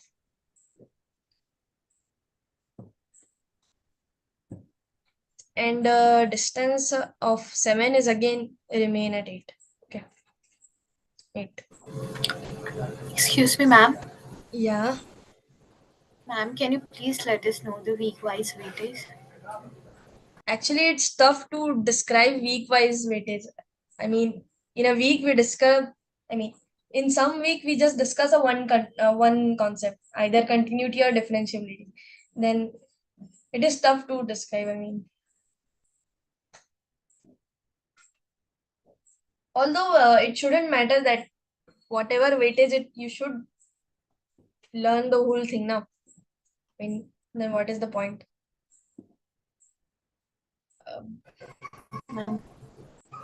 I will try to describe the weightage, okay, at the end, but don't just blindly believe the weightage thing or VIP thing or important thing, right? Because it is exam, it could happen anything. So okay, so just we will do one more step and then again you have to do all others by yourself, okay? Because it's a lengthy process. It's not difficult. It seems to be difficult in the starting, but again you just have to observe things, that's all. So again, initially distance of 0 will 0, but you can observe here that we can go from 0 to 1 via this edge, or now we can go from 0 to 7, 7 to 6, and then 6 to 1 via this path. So in the new path, what is happening? That distance of 1 will reduce. So initially distance of 1 is 10, but if we move from these paths, the distance of 1 will become 8 plus 1 minus 4, which is equals to 5. So I have to take the minimum. So minimum is 5. So now the distance of 1 will be updated by 5.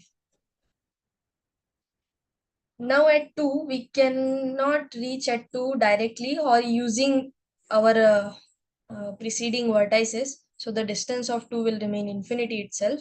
Similarly, at 3, we cannot reach. So again, distance of 3 will remain infinity itself.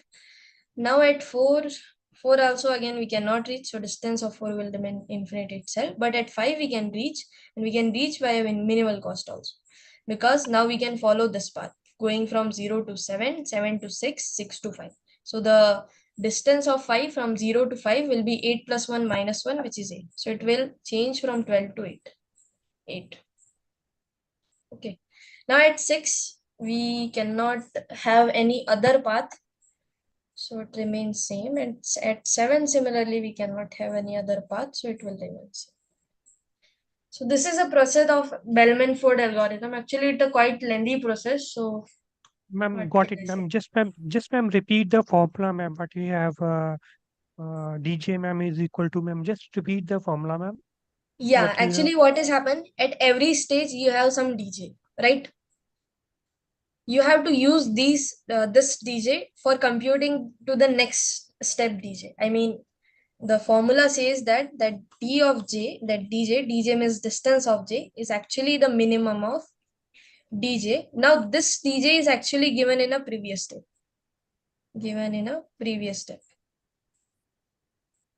Because the final step you have all infinities, right? So this distance you already know. This distance. Yeah. This distance you already know. So this is your dj. This dj is actually the preceding dj, previous step dj. So you have to choose minimum of them. So either dj or the distance of I plus weight of I comma j. If there is an edge between, I to j, then only you can use the second one.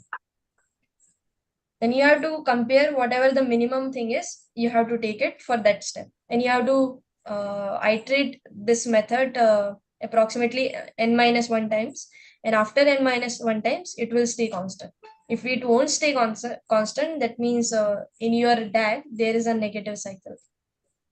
Those things have been discussed in lectures, I guess. Okay, ma'am. Basically, ma'am, DJ means we have to choose between two, minimum of two. One is the DJ, which is in the previous step, ma'am. Otherwise, Yeah. if there's an edge between edge, If there then is we an have to edge, take the you have to find other path. Yeah, we have to find the weight. If the weight of edge, ma'am, is lesser than the earlier, ma'am, DJ, then we have to take the Yeah. weighted. If there's a weighted edge to that particular point, ma'am. Correct. You just have to follow. This is known as Bellman-Ford algorithm. Okay. Okay, ma'am. Ma'am, can we get a lengthy question like that in the examination also, ma'am? Or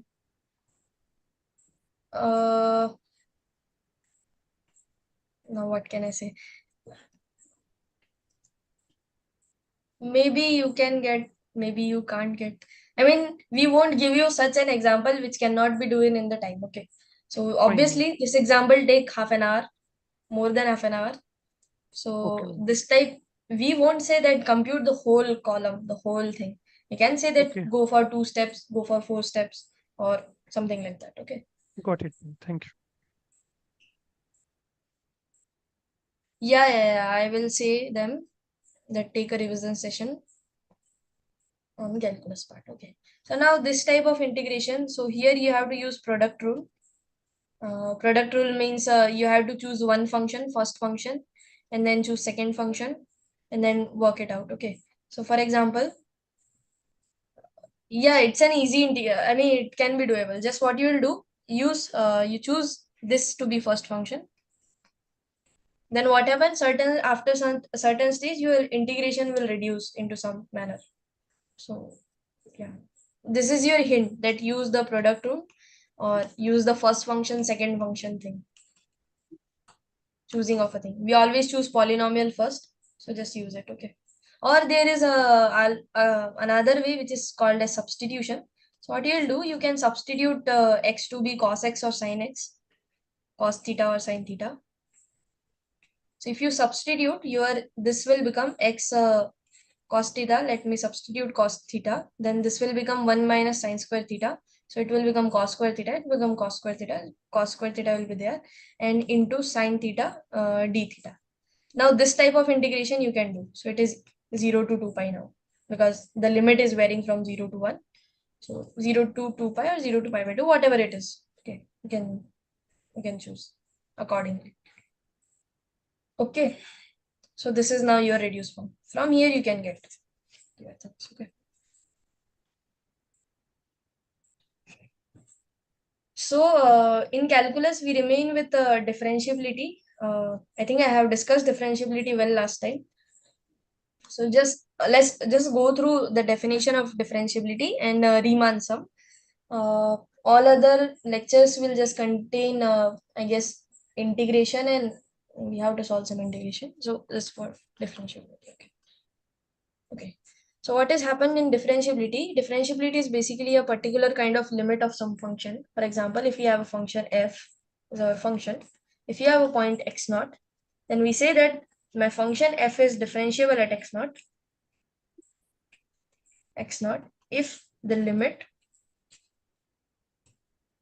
that limit h going to 0, f of x minus h, f of x plus h minus f of x by h, this limit exists. If this limit exists, we say that my function f is differentiable at a point x naught. I'm sorry, this is x naught. Differentiable at a point x naught. And if this limit exists, then it is denoted by f dash at x naught. So f dash at x naught is basically defined by this limit. Okay. So we know that whenever the limit exists, we say that the left hand limit and the right hand limit same. So the left hand limit of this particular quotient is known as left hand derivative. So the left hand derivative is basically equal to limit h going to 0 minus of this quotient f of x naught plus h minus f of x naught by h. And the right hand derivative are similar. The right hand limit of this quotient, limit h going to 0 plus, and same the quotient f of x naught plus h minus f of x naught by h. And if your left hand derivative and right hand derivative are equal, we say that the limit will exist and the derivative will exist, and this is denoted by f dash at x. There's one more definition of derivative, which is denoted by in this way, that f dash at x can be written as limit z going to x, f of z minus f of x by z minus x. This is one more limiting definition of derivative. These two definition can be switched accordingly. Okay. Now there are some formulas of differentiation. Basically, we have main three rules. Addition and scalar multiplication can be distributed in derivative. So that means d by dx of, let's say, a of f of x plus g of x is actually a times f dash of x plus g dash of x. This is called the distribution law.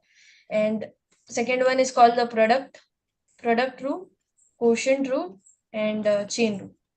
These three are basic rules for computing derivatives. You just go back and revise it. Product rule says that the d by dx of two functions fx and gx is actually equal to f dash of x into g of x plus g dash of x into f of x. Similarly, quotient rule can be defined, and chain rule says that the composition derivative of composition of two functions is actually the derivative of first function, and the input will be g of x into the derivative of second function. This is known as chain rule. Okay. So the differentiation topic just contain these three many rules. And the fact that that using derivative, you can describe your equation of tangent line, which is basically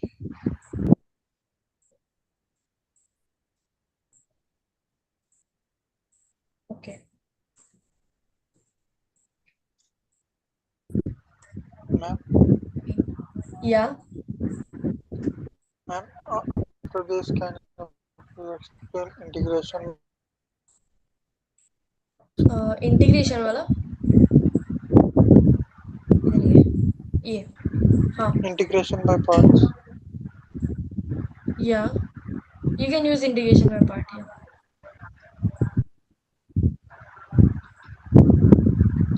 That formula can you explain? Oh, integration by part formula work something like that. Na? If you have v and u and there is some dx, then it is equals to v integration of u dx minus integration of d by dx of v into integration of u dx and then again dx. I mean, you can go and recheck it. It's not that much tough integration. It's easy. You either substitute it or use the integration by part. You'll get your answer. Okay. Not going to do it. Okay. So what is this? That equation. Okay. Equation of tangent at point x naught comma f of x naught. This is actually given by that what you say, that y minus f of x naught. Here you have a slope which is f dash at x naught and multiplied by x minus x naught.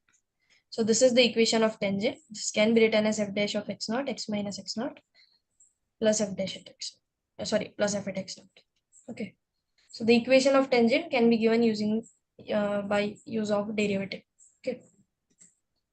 So okay. So now we will discuss whatever doubt you have. Because I think not much is. Ma'am, if the time permits me, just ma'am, can you give me little idea of the Riemann sum, ma'am? And I was not able to understand it fully, ma'am. Just little Okay. hint, ma'am, basically. Yeah, sure. What is this? Consider the sequence n is equals to n for all n. Which of the following is a subsequence? I told you that subsequence is actually pick any elements from your sequence, but you cannot go back. I mean, if you choose first element, second element, third element, and fifth element, now you cannot choose the third element from your sequence. That's it. That's the only possible. Okay, ma'am. Means we Constraint. cannot put again and again same thing. Yeah, we Similar. cannot repeat the element and we cannot backtrack it. Okay, clear. Thank you. That's the sequence. Yeah. And obviously the element should belong to the sequence. For example, here they are saying n by 2 if n is even. Okay, then this way they belong. But again, this is not 2 comma 2. So 2 comma 2 won't be repeated. Okay. Actually, particularly subsequence defined in this way that if we have a sequence an, then we say that bn is a subsequence of an if bnk is equals to an for some n, some k belongs to natural number, and this one, that nk, this thing is an increasing sequence. So it's typical mathematical definition. So beside of this, you can easily remember as a subsequence that you have to pick some elements, but you cannot repeat it and you cannot backtrack it. It should be in increasing order, and you cannot repeat it. The mathematical definition of sequence is little bit tricky because it defined using the composition function and increasing function and so on. Okay. Any other doubt? You can post it and we can discuss. Otherwise, we can end our session here because it's 10:30 already. So Riemann sum, ma'am. Riemann sum. yeah, Riemann sum last. Fine.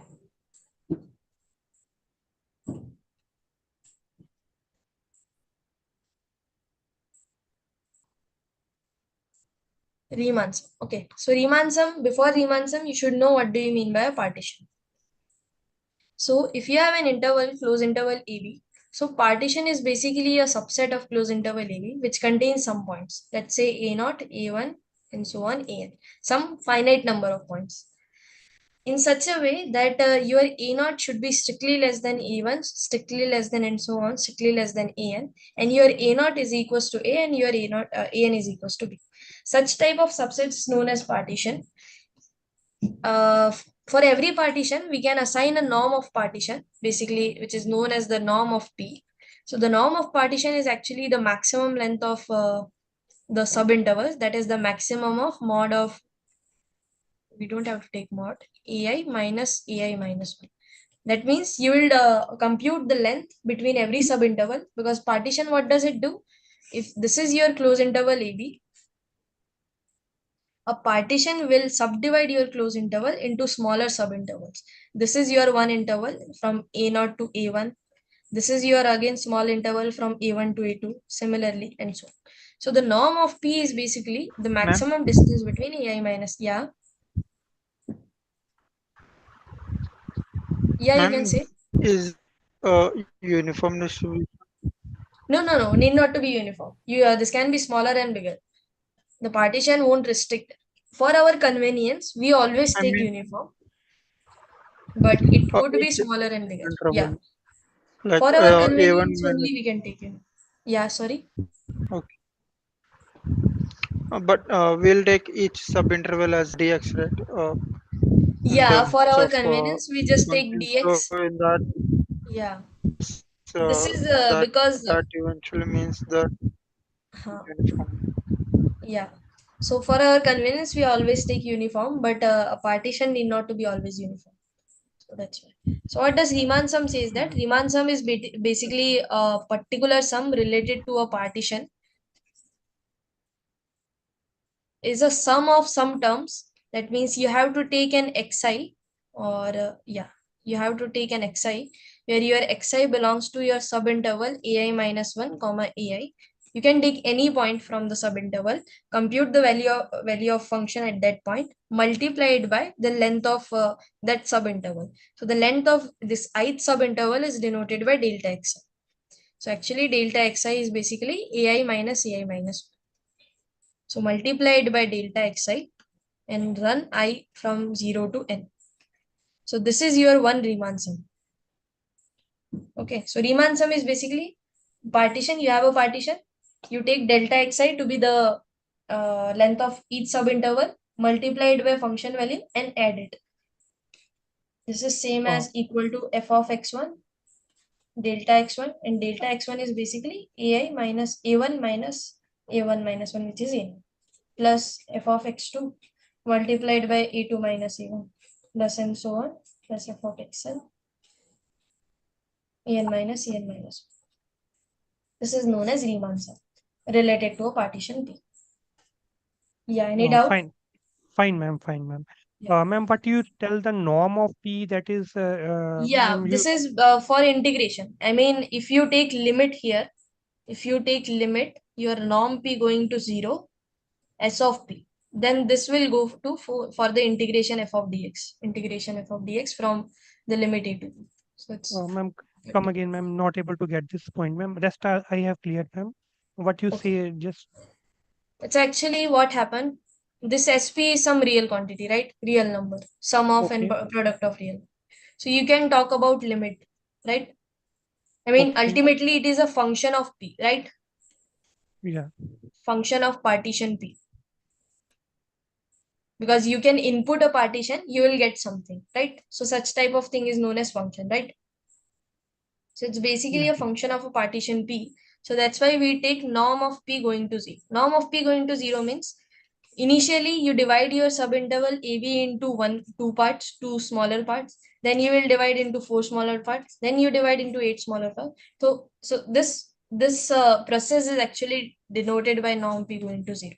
That means you are finding your partition as much as you can. So if you take such type of limit, if it converts, then it is known as integration a to b f of dx. So okay, ma'am. Okay. So let's discuss another question. Ma'am, I have posted this one. Yeah. So this what is we have to do- asking for cross edges, number of cross edges. Okay. Suppose DFS on this graph is performed for node A, such that when we visit a vertex, we explore its unvisited neighbor in an alphabetical order.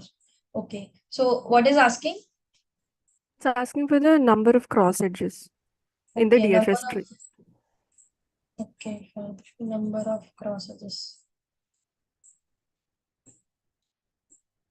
Number of cross edges.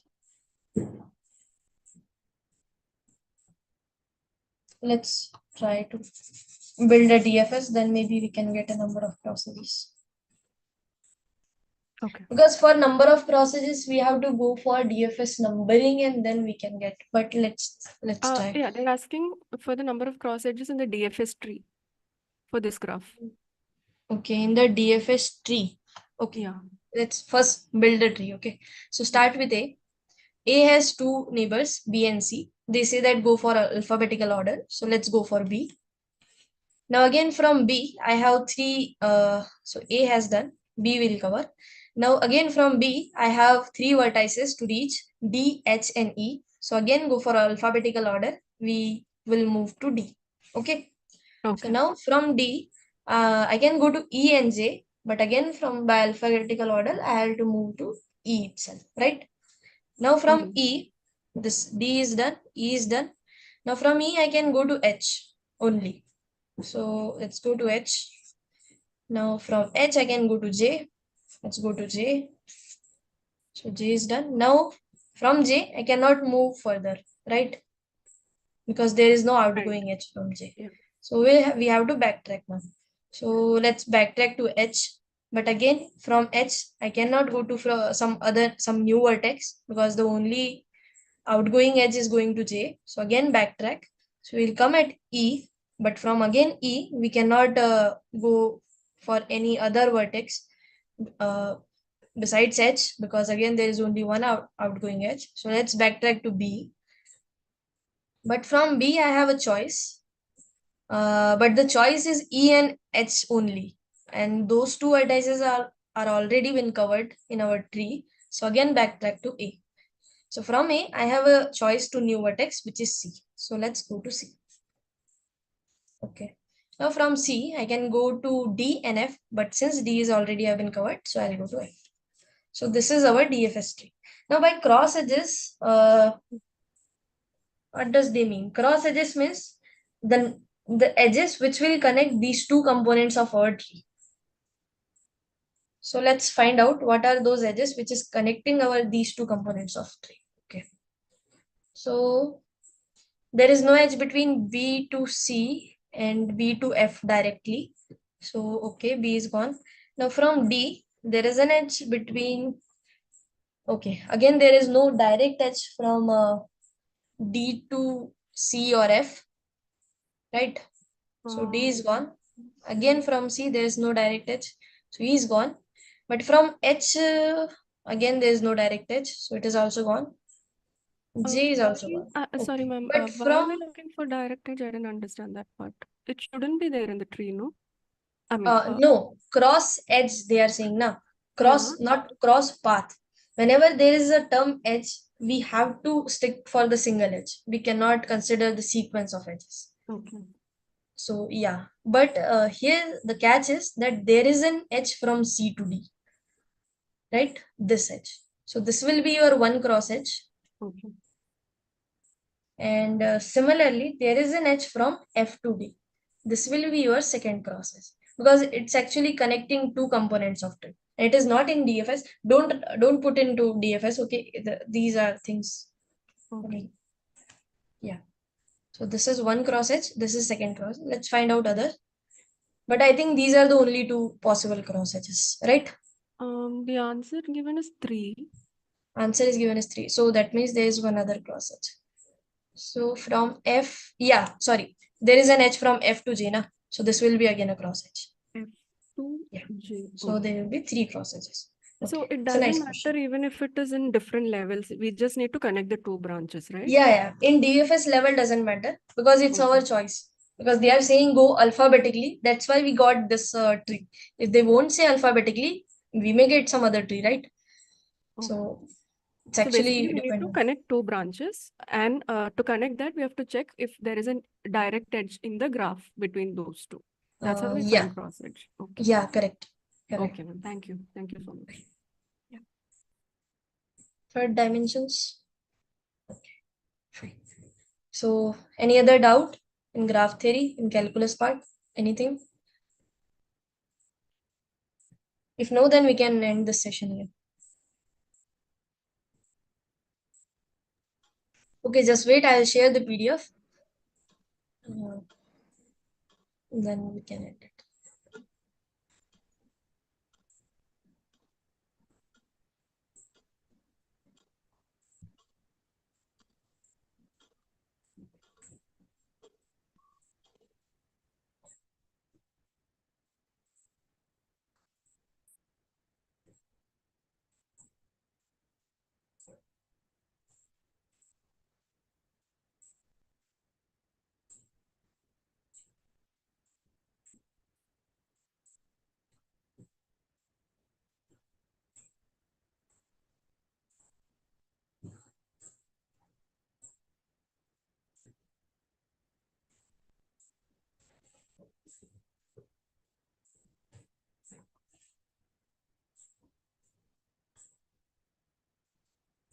What's the date?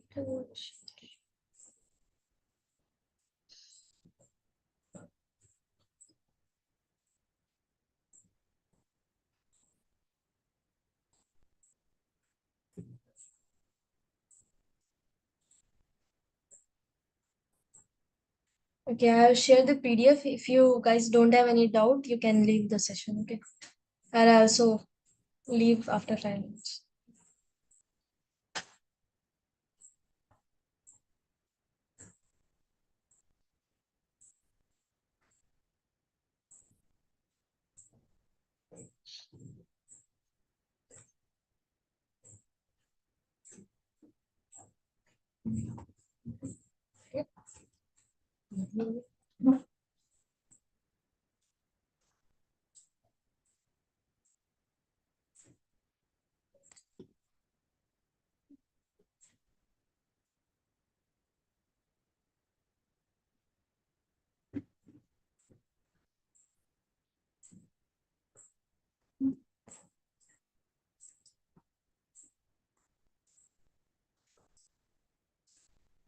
Yeah, thank you, ma'am. Can we leave now, ma'am?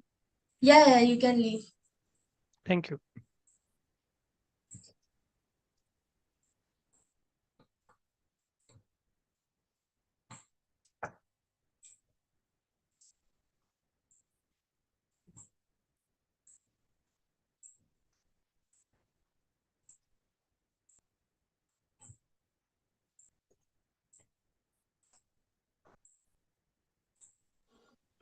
There will be another session also for the revision.